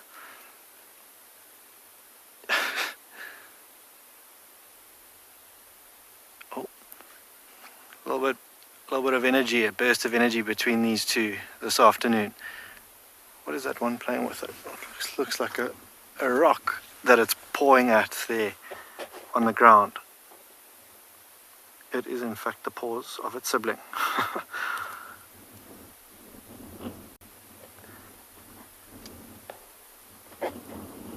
Naturally very curious at a young age, these 2 cheetah. They are between about 5 and 6 months old. You can still see that very long rough hair on the back of their necks. But I think the paws are of more interest to the youngster hiding behind mom at the moment.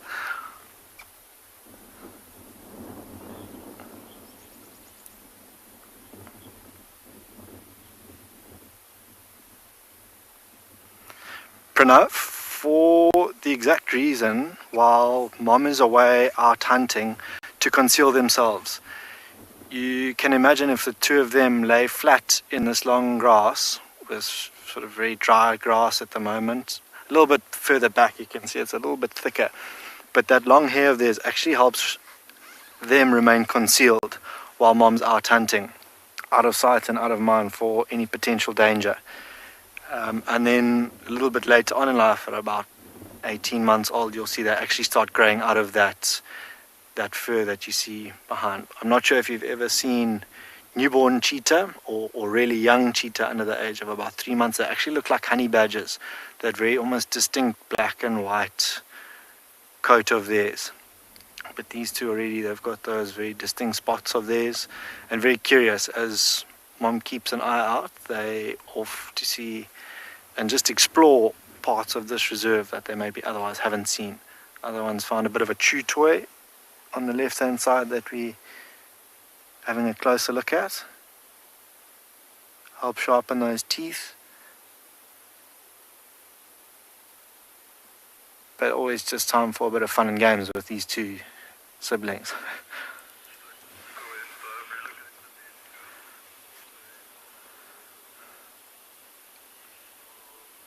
With Mom being on the lookout, you never know.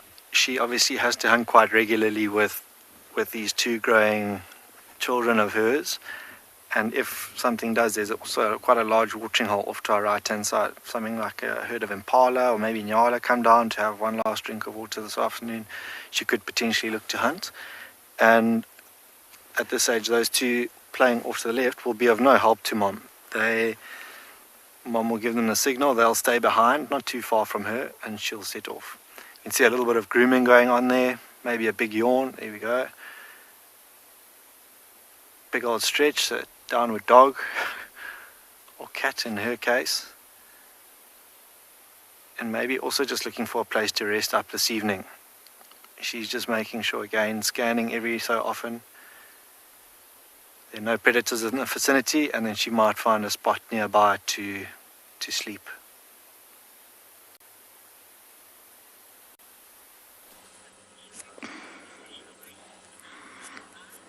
We've managed to catch up with our cat, and it wasn't that difficult because she's flat. Yes, we got space again at this sighting. So this is Shidulu, who we had earlier on, the Duchess of the West. Although really, to be perfectly honest with you, she's really the most dominant territorial female in this area now. Tandy no longer. Tandy's still definitely territorial, but her territory has shifted so much that she's more in Torchwood. And when it comes to Djuma, she's just extending into the sort of southeastern corner. I'm going to draw it all for you. And Tlalamba comes from the north, but really the rest of Djuma, Shidulu is taking up. She's, oh...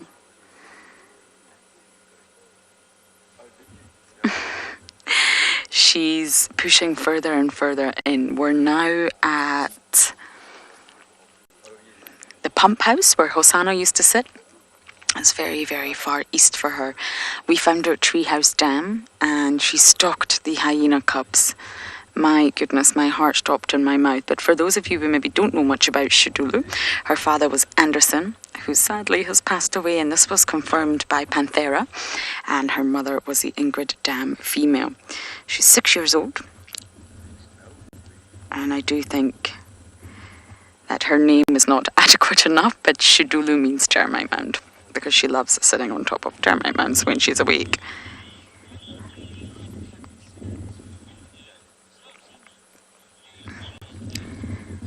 Angie M, I believe Shidulu, she's got one offspring at the moment called Kara, and Kara's now 1.5 years. She was born with a male litter mate, and sadly that cub got killed by Moya, who also gets called Nanga, I believe, but I know her as Moya, and that's another female leopardess who killed this cub. It was a very sad sighting. I saw some videos, and as far as I know, that's the only litter Shidulu's had. But if anyone has any other information, you can let me know. #WildEarth.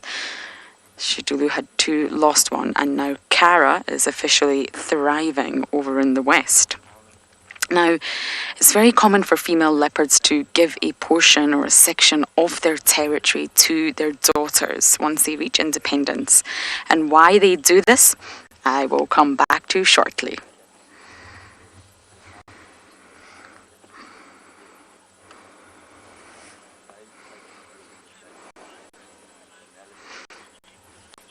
Oh, you're still with me. Fantastic. So I'll tell you why. Why do they do this? Well, it makes a lot more sense biologically, although your daughter could become a competitor for you. Oh, she's awake. That when the daughter inherits the territory, they will share a territorial boundary. And it's a lot friendlier and a lot easier for a mother to share the territorial boundary with their daughter than it is for any unrelated females. That's worrying, an unrelated enemy. Whereas if it's your daughter, you don't want her to steal your food. You might get grumpy with her and you might snarl at her, but you know her and she is your bloodline. You raised her. So it's much better for a female to hand over a section of the territory to their daughter and then adjust accordingly. Territories are fluid. They're very dynamic, these boundaries, and right now, because there's a vacant sort of area on Juma, Shadulu's filling it. She's pushing. She's trying to see how far east she can come until she meets resistance. And I think as she goes further east, she's going to meet the resistance of Tandy. She'll come across an area that's been recently scent marked by Tandy, and she'll know she can't go any further. So hopefully our busy bee here stays put before we have to bash through the bush after her.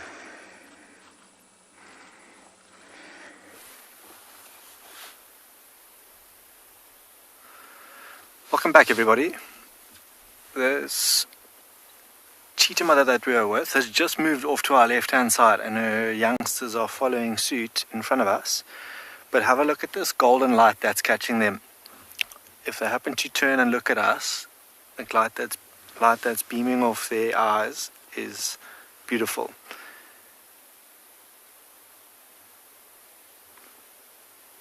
Have a look at these two now, going at one another. Whoopsie. And they're walking, making a sort of direct beeline straight towards Mom, who's got her head pricked up now. But we spoke about camouflage earlier with that long fur of theirs, and you'll see just how well those two youngsters blend into that long grass. We were actually quite lucky with where they were positioned not so long ago out in the open, and with Mom as well now where she is. And I think there's not much daylight left here for us. They'll sit and enjoy that view, and I think they'll spend the night here out in the open areas where they can at least see threats coming from a distance. But how amazing is that to watch this mom and her two youngsters like this? We really are spoiled this afternoon.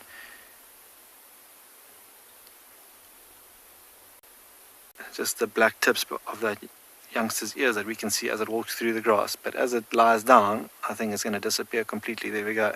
Come on. No. I think Mom just towing them into line there.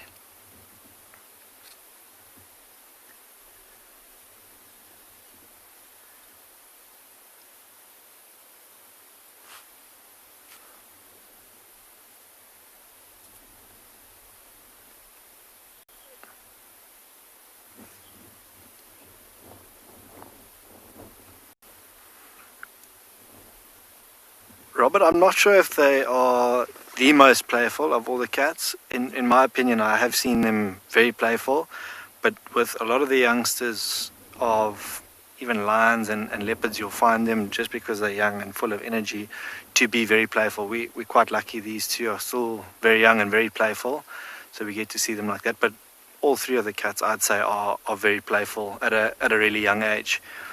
Mom wasn't really having any of their playfulness earlier. She sort of battered the one into place, and that was the end of fun and games for the afternoon. You'll see Mom's still walking off into the distance, so I'm going to keep up with her and see where she ends up, but I can't imagine her to go too far with the light fading as it is. You'll see it's sort of golden hour now here, and in this long grass they might just disappear. I don't really want to put too much pressure on them this evening. If there are other predators in the vicinity, it gives them, or at least her, a chance to see them from a distance and then get away. But I'm going to stick with them for now and see where they end up. You can just barely see Mom's head there sticking up over that long grass.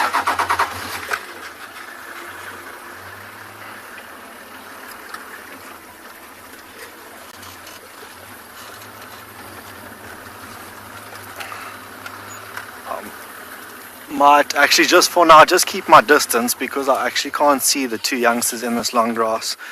Gives them a chance to keep up with Mom. Sometimes they lag a bit behind, try and catch their breath before they set off again. But I'll see where they end up this afternoon.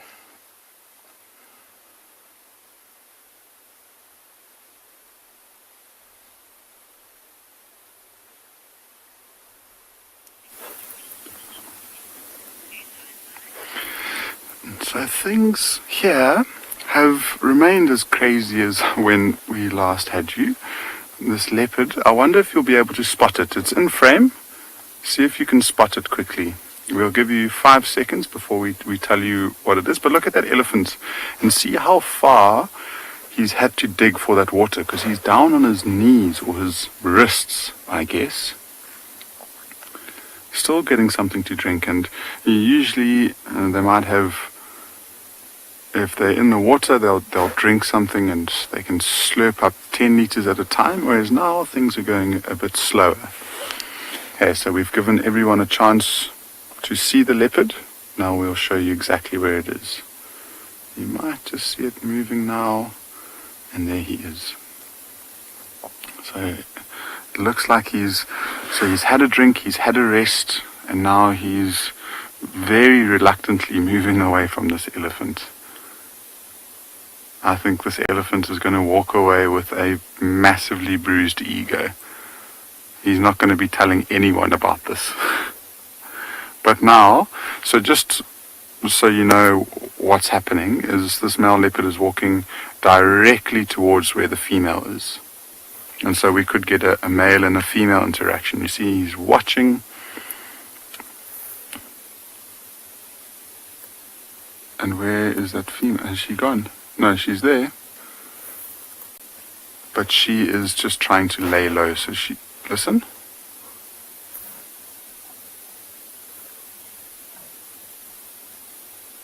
It's almost like he's trying to, he is so brave. He's now essentially marking his territory, or trying to.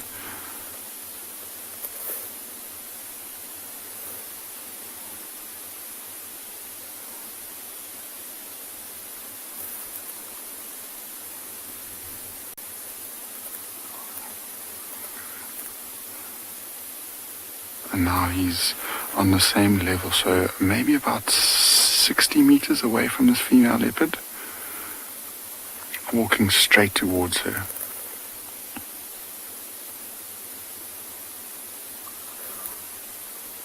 Just look how beautiful the light is too. He's just about to go into the shadows. This female leopard has got her head down still.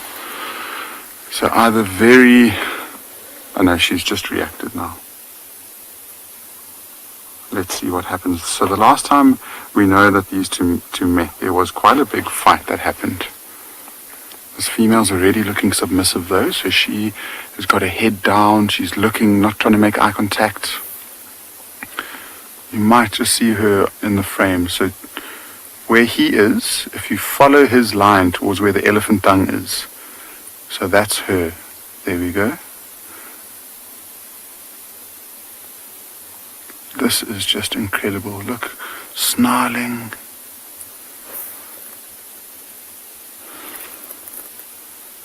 I think he also may have laid down because I can't see him anymore, and I can just see his head. So zoom in there, Gat, and just pan right. Go more right. You'll just see his head popping up over the bank. Somewhere there. There's his ears. So there he is. And that female's just to the right. There she is. Look how close they are. And see, she does not want anything to do with him. She's sniffing and snarling.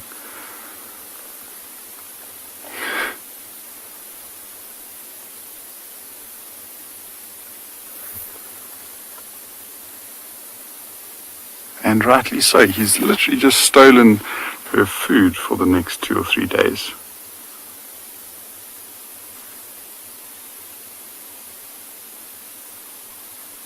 See, so these two must be in this constant interaction, just because they hang around and they live so close to one another. And so they must, she must have known this young male from when he was a cub and still moving around with his mother. Because we would often see her and her mother together, also quite hostile towards one another. But I'm sure she knows exactly who he is. But still, if you look at the size of her, although he is technically family, he's a threat, and he's a competitor for resources, for food, for water.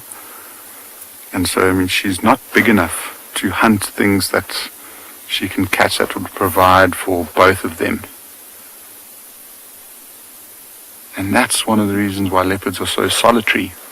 So you'll only ever see them together if they're mating, usually, or if a female's got her cub like she does.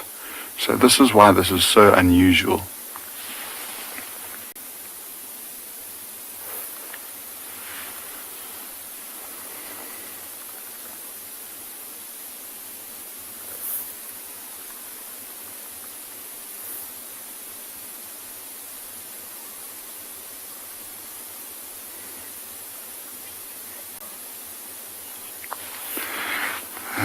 It's so interesting because now he's settled down, but he walked straight towards her, and now there's almost a standoff going off. So I think things might peter down and hopefully relax a little bit.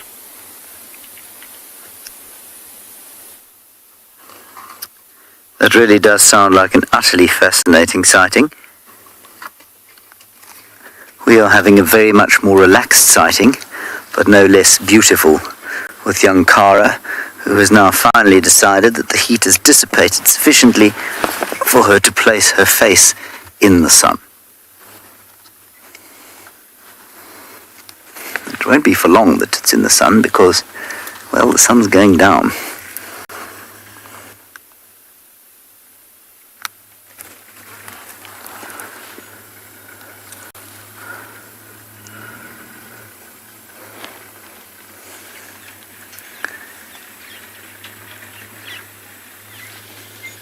Oh, look at the light on her eyes, isn't that beautiful?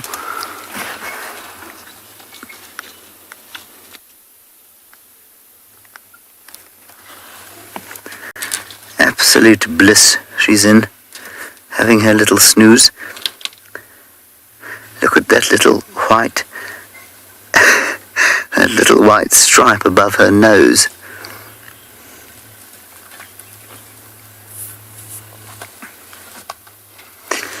HB, where we are now, it's more likely that Nsele will chase Cara out of this area. I don't think that her mother would.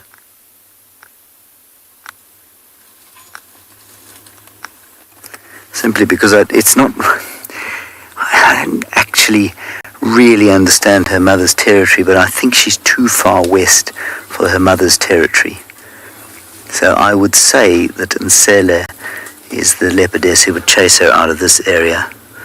Shidulu should try and contract her territory sufficiently for Cara to fit in between her and another leopard. But what's interesting about Shidulu is that she does not live in a territory next to her mother's, and she basically replaced another leopard called Shadow, who was Tundi's sister. And we don't know if she actually killed her and took her territory, or if she just arrived and found that territory vacant.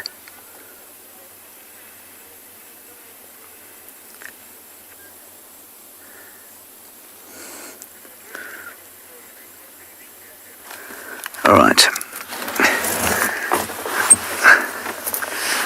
Ready, Ruby? Female leopard scent marked because they are territorial, and they're not always territorial. I'm going to suggest we leave this leopard now because I've just heard that the wild dogs have crossed into Djuma, and I know that you have got 2 other leopards on offer, and so we're going to leave beautiful Cara resting here and go across and see if we can find those dogs.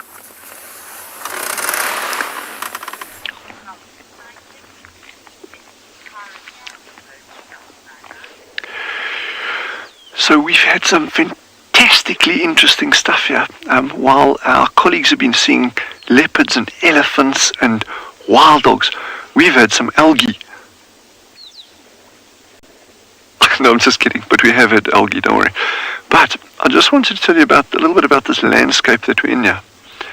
And contrary to popular belief, these mountains are not 6,000 years old.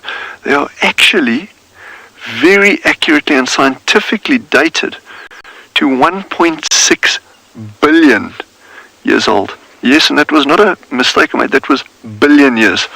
And if you want to look it up, you're welcome to. It's called the Olifantshoek Supergroup, or they form part of the Olifant Supergroup. This is a massive, massive structure running through this area.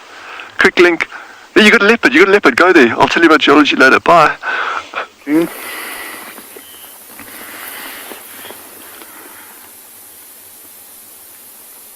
Just look at what we're experiencing now. So this young male leopard's walked past the female and is trying to display his dominance by scent marking. And this female, I'm surprised, she hasn't reacted. She stood her ground and she's been snarling.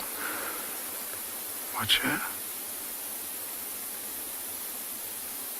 And this is quite amazing because we consider him a small leopard, especially for a male. And you can see he's already bigger than the female. And it's amazing. This is exactly how he's been acting. So he's been very nonchalant. He's been looking around, pretending like nothing's happening. And this female has not stopped being hostile towards him, snarling and hissing.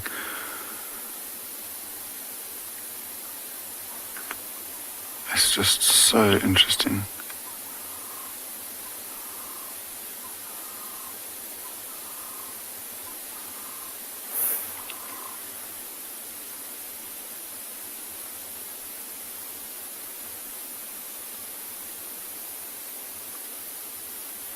And if you look at his stomach, I mean, it doesn't even look like he's hungry and he needs something to eat.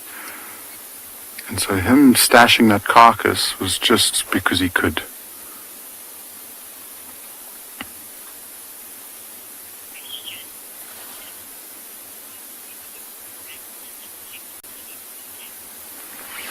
So Tim, it will eventually, but these leopards will finish it by then. So, I mean, they'll. I'm just sorry, I'm reversing back because there's an elephant who wants to just cross our path. So I'll give him a bit more space and then I'll get back to that question, Tim. Oh, so basically, that they would probably happily look at, there's that elephant in view, and then we've got those two leopards there. So Tim, usually a impala carcass doesn't really last a leopard long enough for it to become ransomed. So if they do stash something, it won't be for a long period.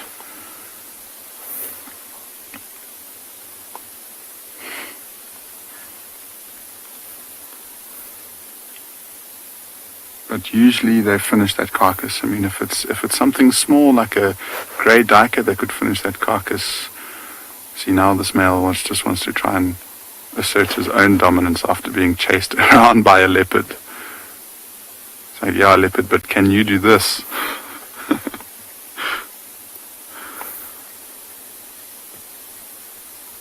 And I doubt the leopard can.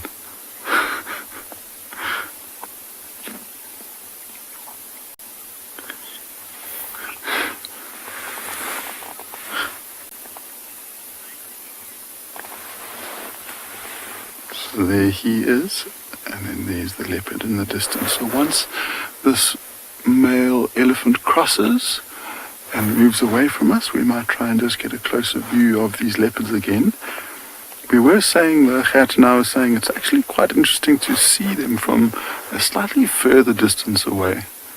With leopards, you usually see them right up close because you need to, otherwise you won't see them through the bushes. So to see them within the environment is quite unique. Like, all I'm waiting for is that little cub to pop up and for us to see it. Oh, it looks like this young male leopard now is starting to lose interest, and he's walking back across the river, more than likely to go and sit next to that carcass.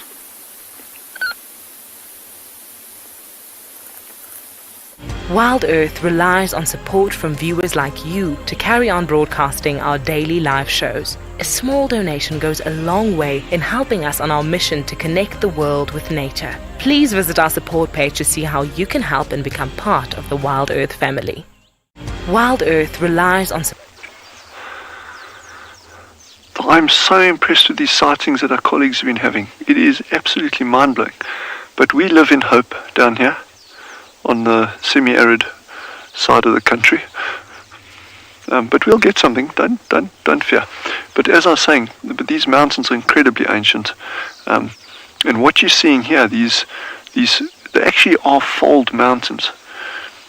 And they're incredibly old. But it's by far not the oldest rock structures that we have on Swalu.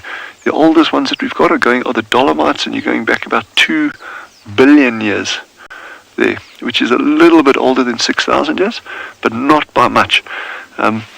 So what we're seeing, this landscape has been weathering to where we are now for a very, very, very long time. And that is one thing that never ceases to amaze me. David and I are sitting at this little waterhole on this afternoon. I don't even know what day of the week it is at the moment. I think it's Wednesday. And all you are sitting at home, watching this on live screening. Our colleagues are seeing this amazing stuff. And yet we are all just an absolute point in time, a single point on a graph that spans an infinite amount of time. And it's just, for me, that is just something that I can't get my head around. And yet it is at the same time so beautiful and so magnificent to realize that we are actually privileged and incredible. I mean, just think of the odds, the chances of you even being alive to be viewing this. And I'm not talking about whether whatever illnesses or whatever. I'm just talking about the odds of you as a human existing at this point in time. I'm getting all philosophical here, but it is pretty amazing. And every single one of these organisms that we're looking at, that leopard that we're looking at in Ghana, the lineage of that leopard, the challenges that its parents faced, that its parents, and so on, like down through the ages.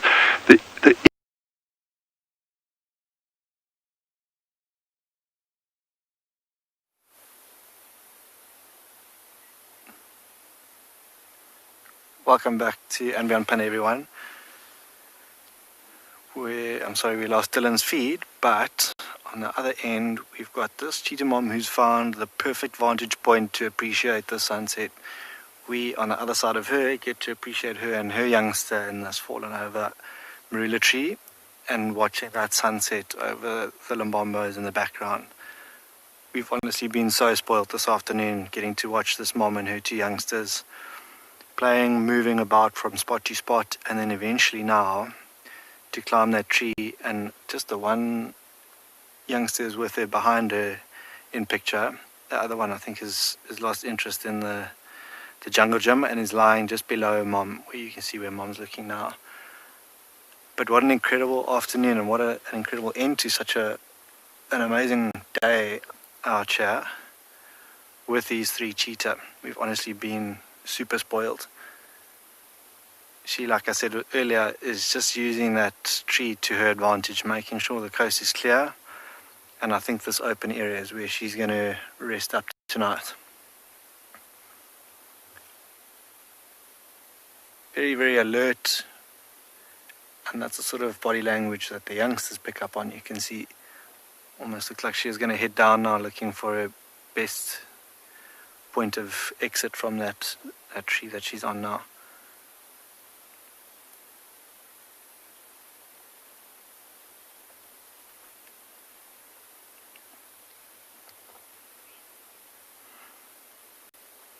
Farmer lions are one of the other predators that cheetah have to worry about, but it is in fact all of the other cats and even hyenas, things like hyenas, this cheetah mom will have to be very wary of, because her youngsters are at the age where they're still very vulnerable and very dependent on her. She obviously has to be on the lookout for literally everything. Even, unwanted things like a herd of zebra or wildebeest, if they happen to find her, could do some serious damage, as well as something like a herd of buffalo. So, yeah, not just lions. She's got it out for her the entire time. She has to raise these youngsters till about 2 years old.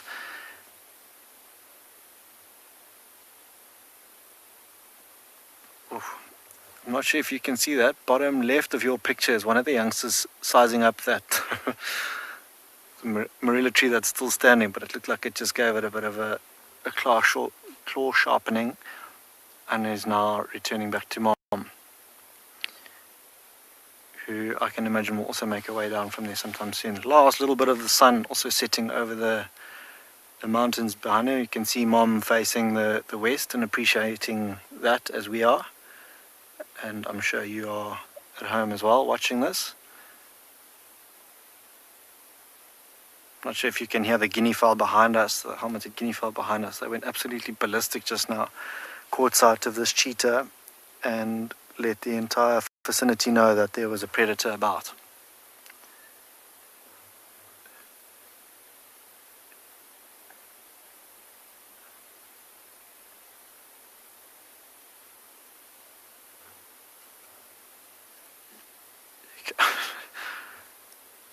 One of the youngsters, you might not be able to see it, but again, trying to climb that tree that's still standing in the background. You can just hear those sharp claws of theirs that keep scratching against that bark. And those naughty little faces below the branch that Mom's on as well. They look like they're very guilty of doing something that they shouldn't be.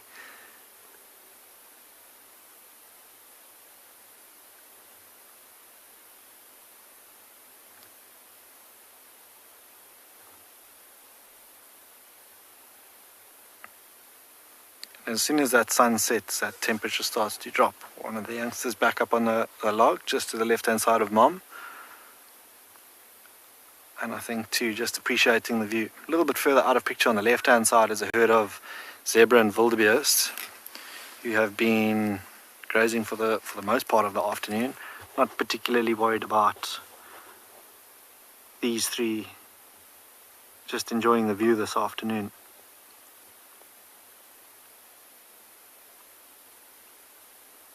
But you might, look up in the background now. That tree behind Mom is one of the youngsters has just taken a leap of faith and managed to find itself in the V of that tree. But I'm going to stick around and see what the three of them get up to. We've just come across a huge herd of hyenas. They've obviously stolen the kill from the wild dogs. It's a freshly killed impala.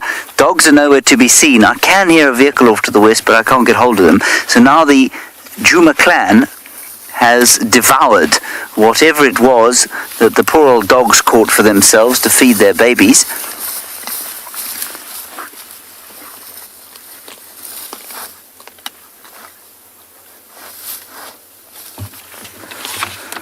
Absolutely astounding stuff. Just amazing. I was herring along the road and Theo said, "Oh, there are 3 hyenas over there." And I said, "What?" Because I knew if there were 3 of them around at this time of the day, chances were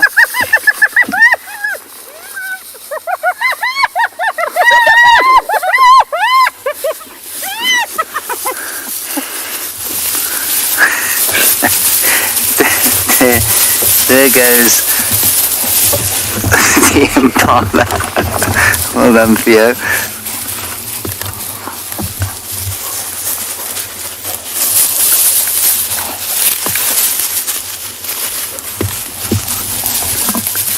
There we go. Now, where are the dogs?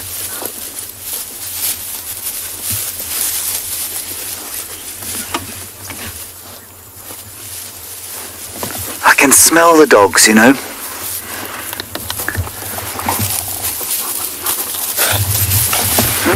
One past.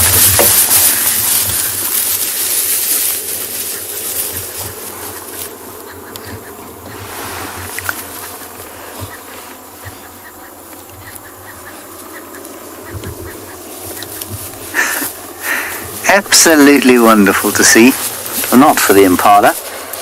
It was an impala born in November last year, almost made it to its first year, but one of the 50% that didn't quite get there.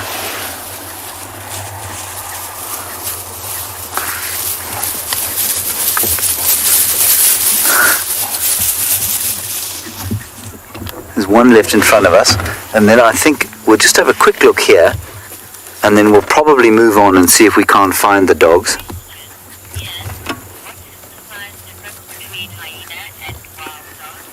Ian, a wild dog weighs around 25 kilos. A big hyena can weigh up to 70 kilos. So there's a massive size difference. This is the one coming to say hello. Wondering if we might deposit another scrap or so.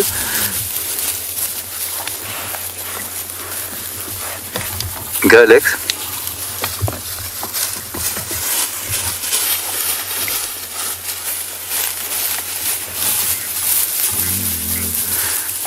We've just come across some hyenas that have clearly stolen something that's just been killed. They're on Impala Plains, just south of Sandy Patch. I would check quarantine.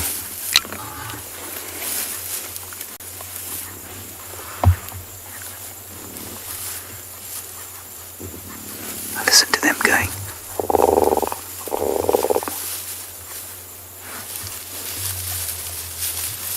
Their tails up.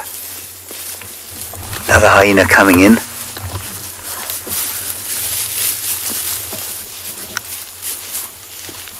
That's Ribbon. As far as I can tell. Good old Ribsy, matriarch of the Juma clan. Sorry about all the antennas and everything, but we just can't move every time the hyenas do.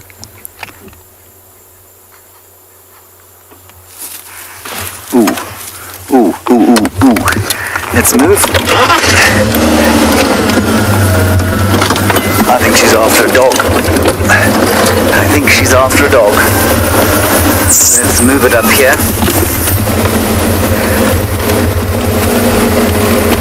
She's heard something else being killed, I think. She's gone gunning straight through there into these clearings.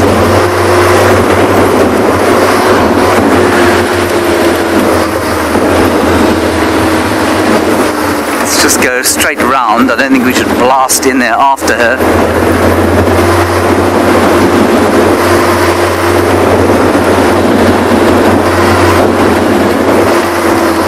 Can be a bit frenetic when we're looking for dogs because things happen very quickly. So while I'm staring for the dogs, I could easily hit a bump and lose poor old Theo from off the back of the car.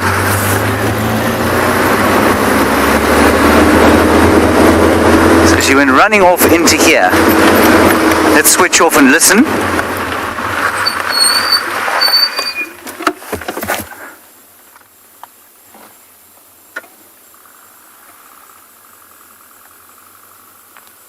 Can't hear anything.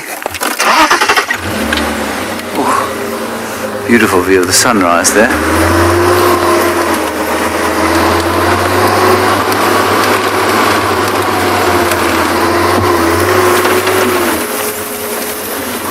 Oh, gorgeous sunset. Let's have a quick look there while we listen. What did she say?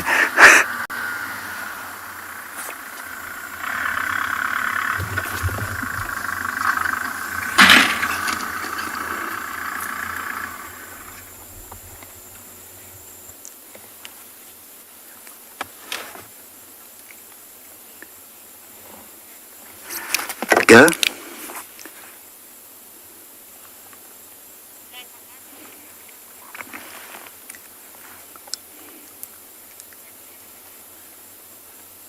Beautiful. God, that's really lovely, isn't it? After the horror of the impala kill. Okay, I think we should probably carry on, try and find the dogs.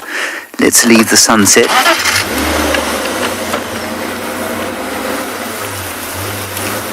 In the meantime, yeah, let's just head down through here and we'll see what we can find.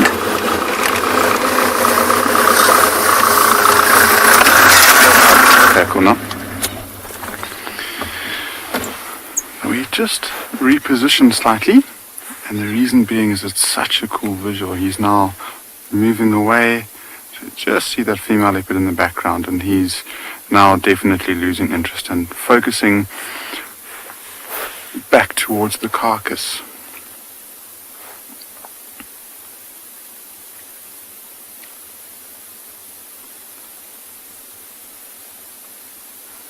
And so he got up, he moved towards the female. not that interested in drinking yet. So he moved towards the female, and there was a very brief interaction, but nothing too hectic, nothing too scary, and then they sort of lay down next to one another again. He got up, started scratching around with his back legs, and then he just now moving off.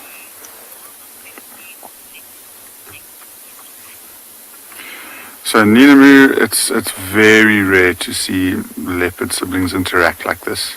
You know, they technically are siblings, but they're not from the same litter. So this female in picture now is a lot older than what this young male is.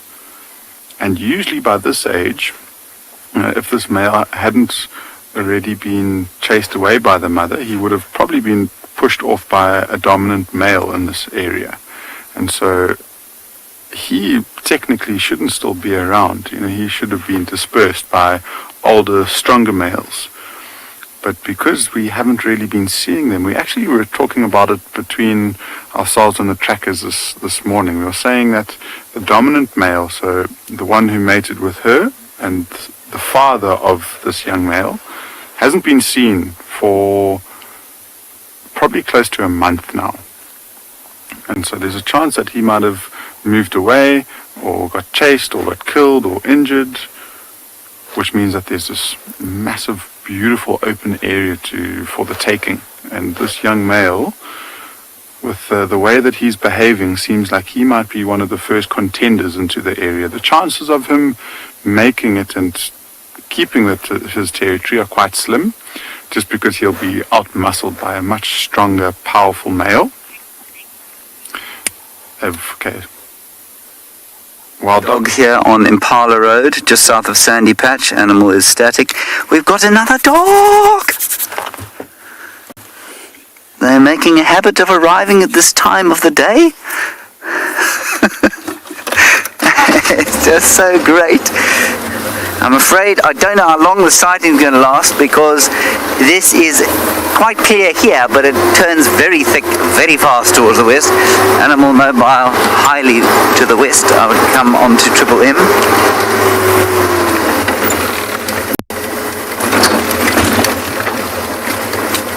So I think what this thing was doing was coming back towards where it heard the hyenas yelling, and I suspect this one has possibly lost the rest of the pack.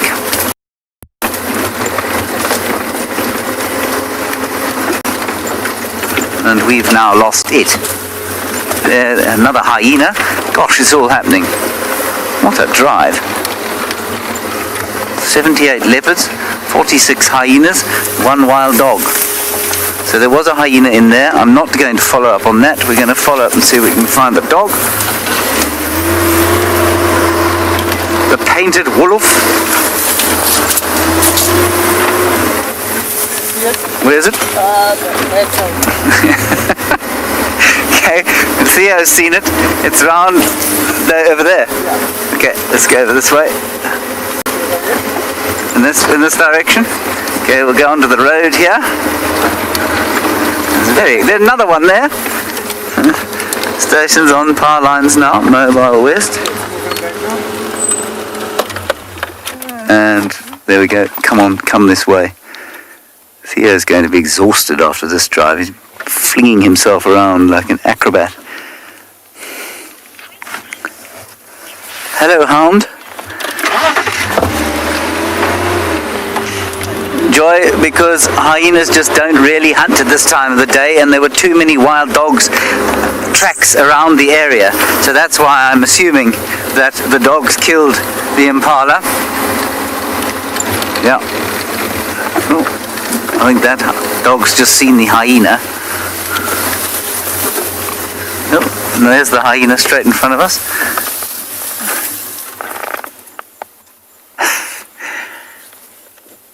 It's absolute mayhem out here.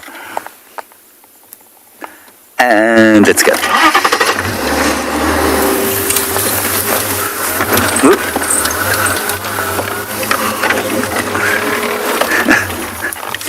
We just have to. I mean, this creature is a magnificent animal, a warrior, second to none.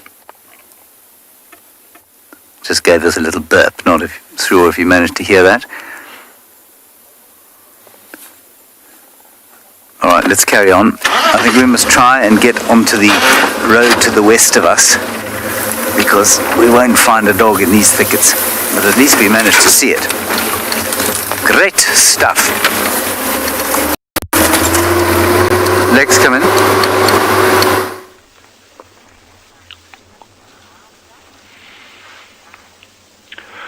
Yes, while everyone's been going after these incredible sightings, you've missed the most exciting thing on this side. This algae has been multiplying. It was phenomenal. You should have seen it. No, it's actually been a very peaceful, calm afternoon here, and I'm just absolutely astounded listening in on what our colleagues have been seeing. I mean, that is Africa at its absolute best, and I couldn't be more pleased that they're being able to show you guys those kind of things. So David and I, we've really just been enjoying some, I'd say, low-key birding. We haven't had produced any spectacular sightings yet, but it is certainly very peaceful and calming, if that's what you're after. And the other thing is, those mountains are now fractionally older than they were when you were with us last time. I'm still holding thumbs for something else to come out. We actually did. We had 2 Corrie bustards. For those of you who enjoy birds, it's the heaviest flying bird in the world. Well, the Asian bustard, actually, king bustard from Asia, actually takes the actual record for that. But on average, Corrie bustards are the heaviest flying birds, and there were actually 2 of them that arrived here at the water. They came walking the distance. They just walked past and they took off and flew away. So there's a little bit of life on the wicket. It's not entirely bleak, but I'm still hoping for a pride of lions to amble down, or 2 males would be good. 1 male would be good, or a leopard, even a caracal. Hell, I'll settle for a squirrel or a rabbit. But it is really beautiful. I'm just kind of like tongue in cheek there, but this is one of the most peaceful places on the planet, and at the same time also one of the most dramatic at different times of the year. You know, you get these incredible dust devils in October, November, then you get these massive lightning storms, and because you normally got this huge field of view, like 360 degrees around you, the thunderstorm displays out here are just really something to behold. You know, if you're into storm chasing, this is a good place to be.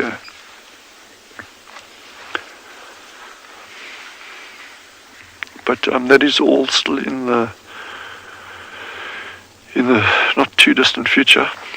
And for now, we'll just bide our time at this waterhole and enjoy a very, very, very relaxing afternoon out here. But these things can go from mild to wild literally in seconds. We're actually sitting very, very obscured in this little blind here. We've got a rising mound of sand behind us to the right, so our field of view is actually extremely limited. I mean, the furthest that you can see is where David's pointing the camera now. The rest of it, we're limited to about 15 meter at the most visibility, so anything could approach us from any direction here, you know, any other big game. So let's hold thumbs.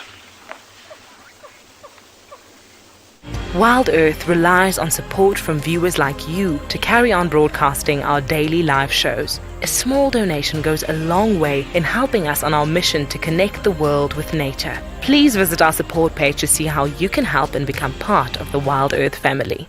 We've gone from wild to mild, I would say, because this leopard now has moved his way back up towards the tree where the carcass is, and it looks like he's now just taking some time to rest.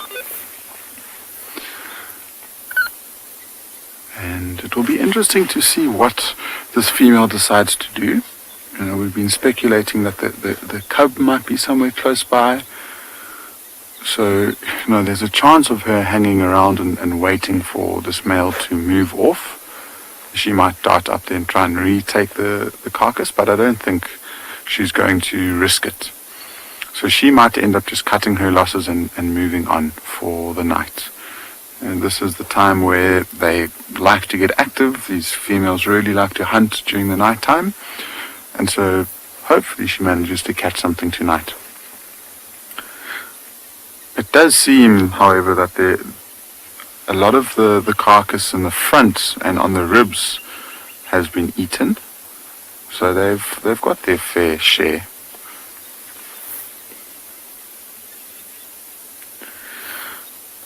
So we'll see, we'll give it 5 more minutes. If nothing wild happens, we might continue on with our drive.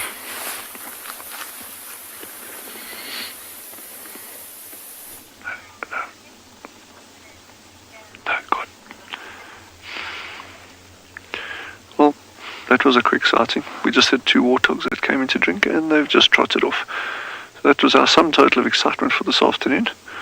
I hope you enjoyed that tail end. I just try to see the humour in all of this. Because I think someone hasn't... Yes, so someone asked, is it very exciting being in each other's company? I asked David if I can rest my head on his shoulder earlier and he said no. And then it became really awkward after that. So I'm just kidding. But yeah, sorry, we are just, it's been a very quiet afternoon out here. And the thing is, I'm lucky because I enjoy everything. So I enjoy plants, I enjoy scenery, I enjoy geology, I enjoy reflections, I enjoy philosophy, anything, pick a thing, I enjoy it except for mathematics. I'm useless at it. But it's just beautiful. The thing is, the more you get into the more diverse fields, or the diverse number of fields, the more you start enjoying the outdoors. And the key thing there for me, it's not about the wattle starling or the Cape turtle dove. It's about the system, the entire system, which includes the geology, because those rocks are weathering as we're sitting here. What does that weathering mean? It means they're putting more nutrients in here, it's creating little microhabitats, microclimates, all that kind of stuff. And then that translates into vegetation, which translates into insects, and translates into mammals, reptiles, birds, you name it. So it's about system ecology. And if you can start thinking like that, these environments take on a whole new meaning regardless if you're not seeing big animals or not. And it's really exciting.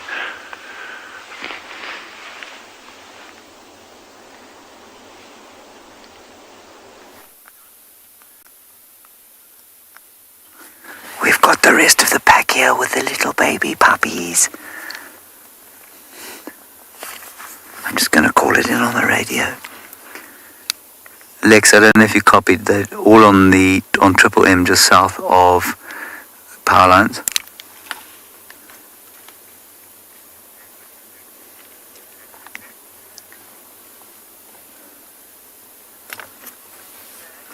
This is so special.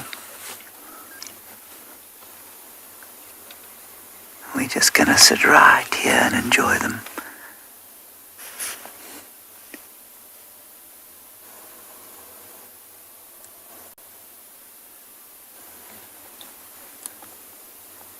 Oh, wow. They're so tired. Look at the little things.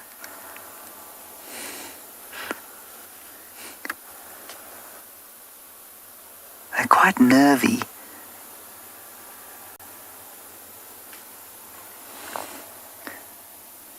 Now that one in front we know very well because it's missing that side of its lip.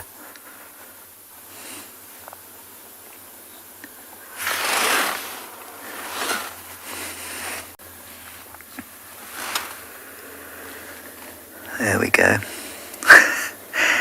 It's the most terrifying looking painted wolf you'll ever see in your life.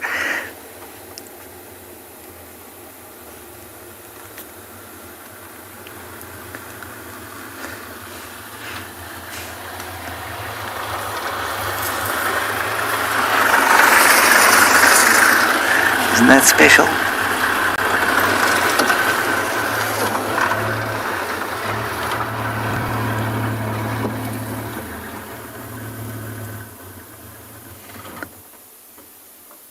Oh, look at the little Mickey Mouse ears. How many are there? 1, 2, 3, 4, 5, 6, 7, 8, 9, at least 10. Paula, they don't go very far with these puppies. They tend to move, I'd say, maybe a mile a day, 2 kilometers a day, and then they leave the puppies in a relatively secure location. They'll stay with them for the day, and then they hunt later in the evening. So they killed that impala. They must have eaten some of it because some of them are very bloody about the face, and then brought it back and fetched the pups. The pups were close by here, just to the left-hand side of your screen. So we're on our main western boundary now.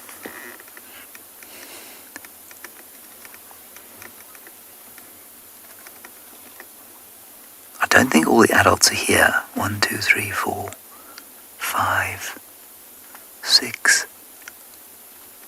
I think there are 8 or 9 adults in this pack. What's your DB on? Okay, when you need to go to IR, just let me know. We might have to go to infrared sometime soon. Oh, look at the little ones. I think they've seen a hyena. The adults will dispatch one hyena, no problem. Oh, those little things are too much. No, they may be actually, yeah, it's a hyena. There it goes. There we are. The dogs are after the hyena.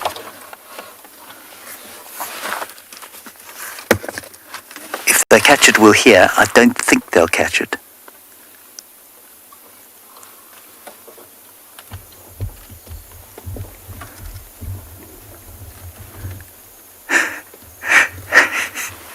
I think let's stay here, because the more we move around, the more the potential that we'll disturb these little things.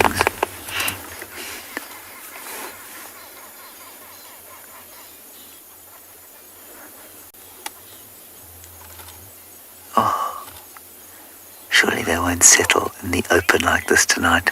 I hope they go and find a nice kind of a sheltered area. Diet monkey?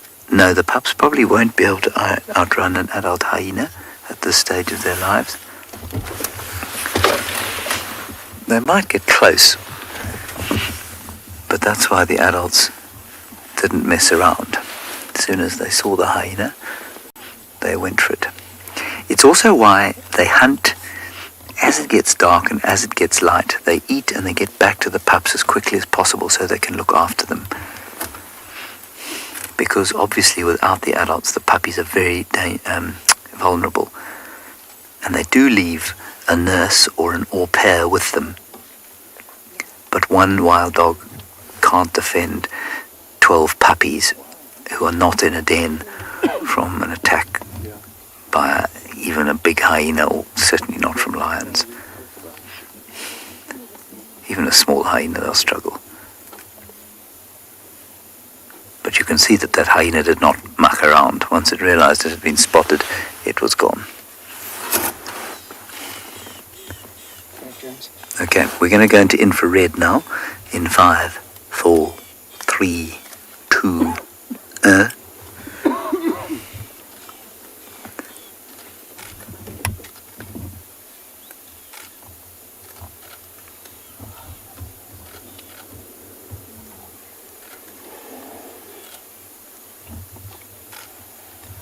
The next task, of course, is to catch them in the early morning so we can have some real time with them. We've got the other 2 adults that came out from chasing the hyena.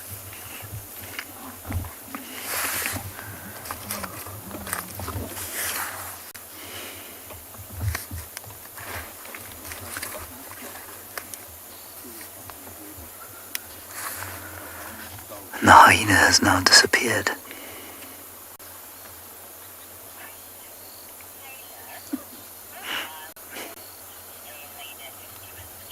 No, Taylor, it's very unlikely that wild dogs would eat a hyena if given the chance. They are not known for eating other carnivores. I'm sure they have, from time to time, but they're not known for it. And there's just a bit of movement in front here, Theo. Let's have a look at the pups again. And they're also not scavengers. They will not scavenge unless it's incredibly fresh.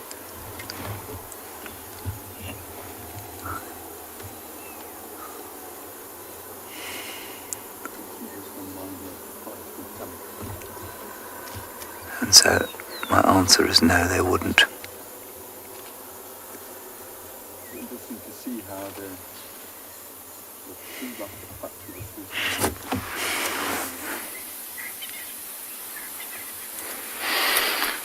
So this male now is just completely asleep. He's found himself a very comfortable spot on that tree, and he's just panting away after quite an action-packed afternoon. I mean, not only the stealing of the carcass, but the elephant interaction we witnessed, as well as him coming back and pestering that female. So after all of that energy expended, I'm sure he's just going to try and rest up until eventually, by maybe a few hours into the night, once it's nice and cool, he'll move up towards the carcass and start feeding on it.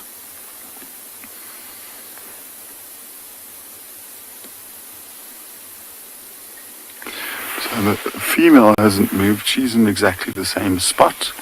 She's on the opposite side of the river, just every now and again picking her head up, looking towards where this male is, and dropping her head back down again.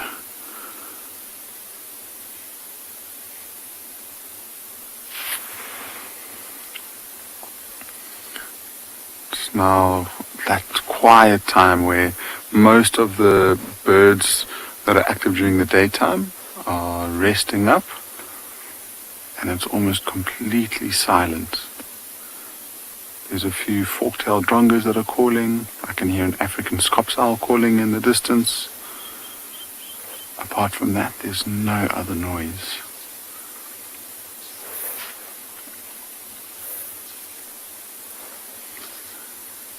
Nice to spend a few moments just peacefully watching a sleepy cat after all of the action we've had with this sighting here at Djuma with James.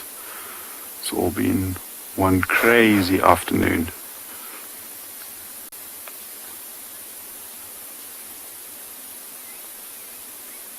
Gert and I were saying that it's probably time to retire. Or at least I'm going to retire. So whilst I get ready to retire and go pack my bags, because I can't show you anything more, we'll sit here and watch this leopard for one last time.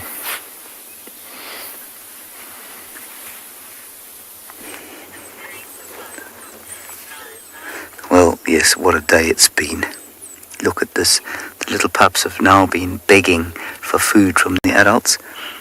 2 or 3 of them regurgitated a little lump of half-digested meat, yum yum, which the pups gratefully received, and now they're having a little play. I think that the area they've chosen to be in is bizarre. I don't think it's a clever area to be in, because it's very open, and these roads are used by other big predators in the same way that we use them. They're a convenient, easy way for the animals to move.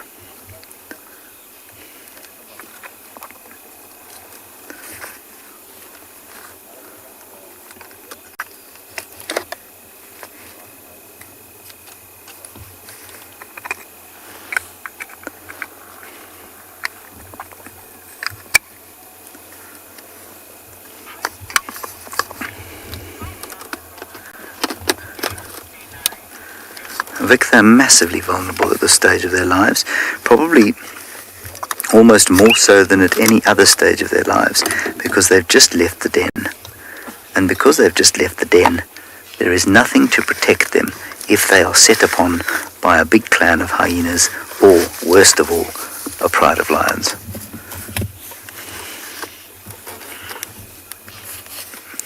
Beastly hyena, and I use that term from the perspective of the wild dogs, not my own, before anybody shouts at me, is just behind us still.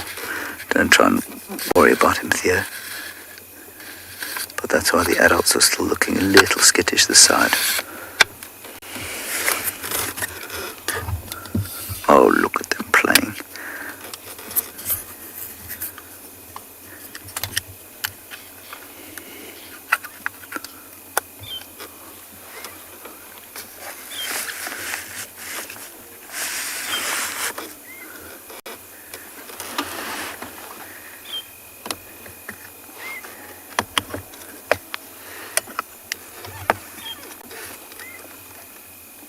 This is just priceless stuff.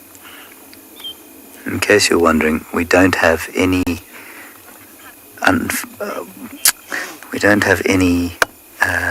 artificial light on them. It's just infrared. No, Jojo, the pups have not been vaccinated against anything. In order to vaccinate them, you'd have to dart them and put them to sleep, which would obviously be massively traumatic. You'd have to dart actually and put to sleep the entire pack, all of the adults. And that's just not feasible. You'd lose far more than you gained by doing that.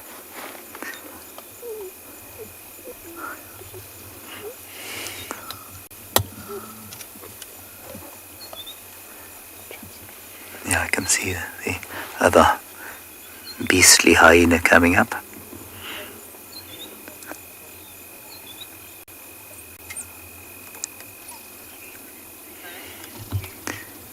You. What's that? Is that a dog? Yeah, no, it's a dog, never mind. Far right. It's a dog on guard. I thought maybe it was a leopard, but it isn't. A leopard is also a danger to these puppies, you know. Male leopard, young male leopard especially, would come in here, grab one and run up a tree.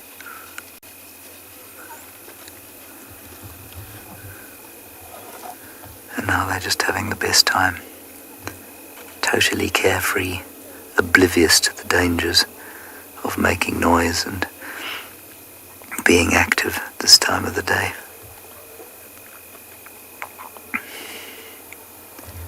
Just like any young mammal, really.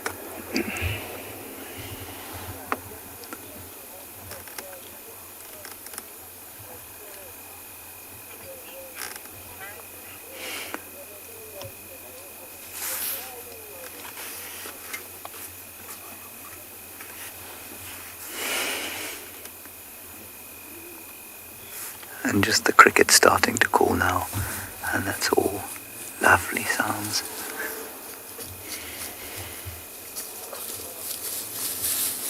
And the rustling of the two adults just doing a little patrol around the side, making sure that the pups are okay.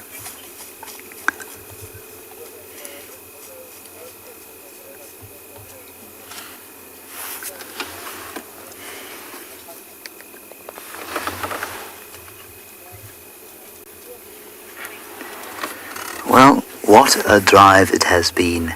4 leopards, one of them fighting with an elephant, wild dogs, Cape Penduline tits, was it, up at Tswalu, which is marvellous, and some great questions and comments from all of you. Thank you very much for joining us. We'll see you tomorrow again at 6 o'clock. Until then, bye-bye. It could be that the dogs are tackling it. Yeah.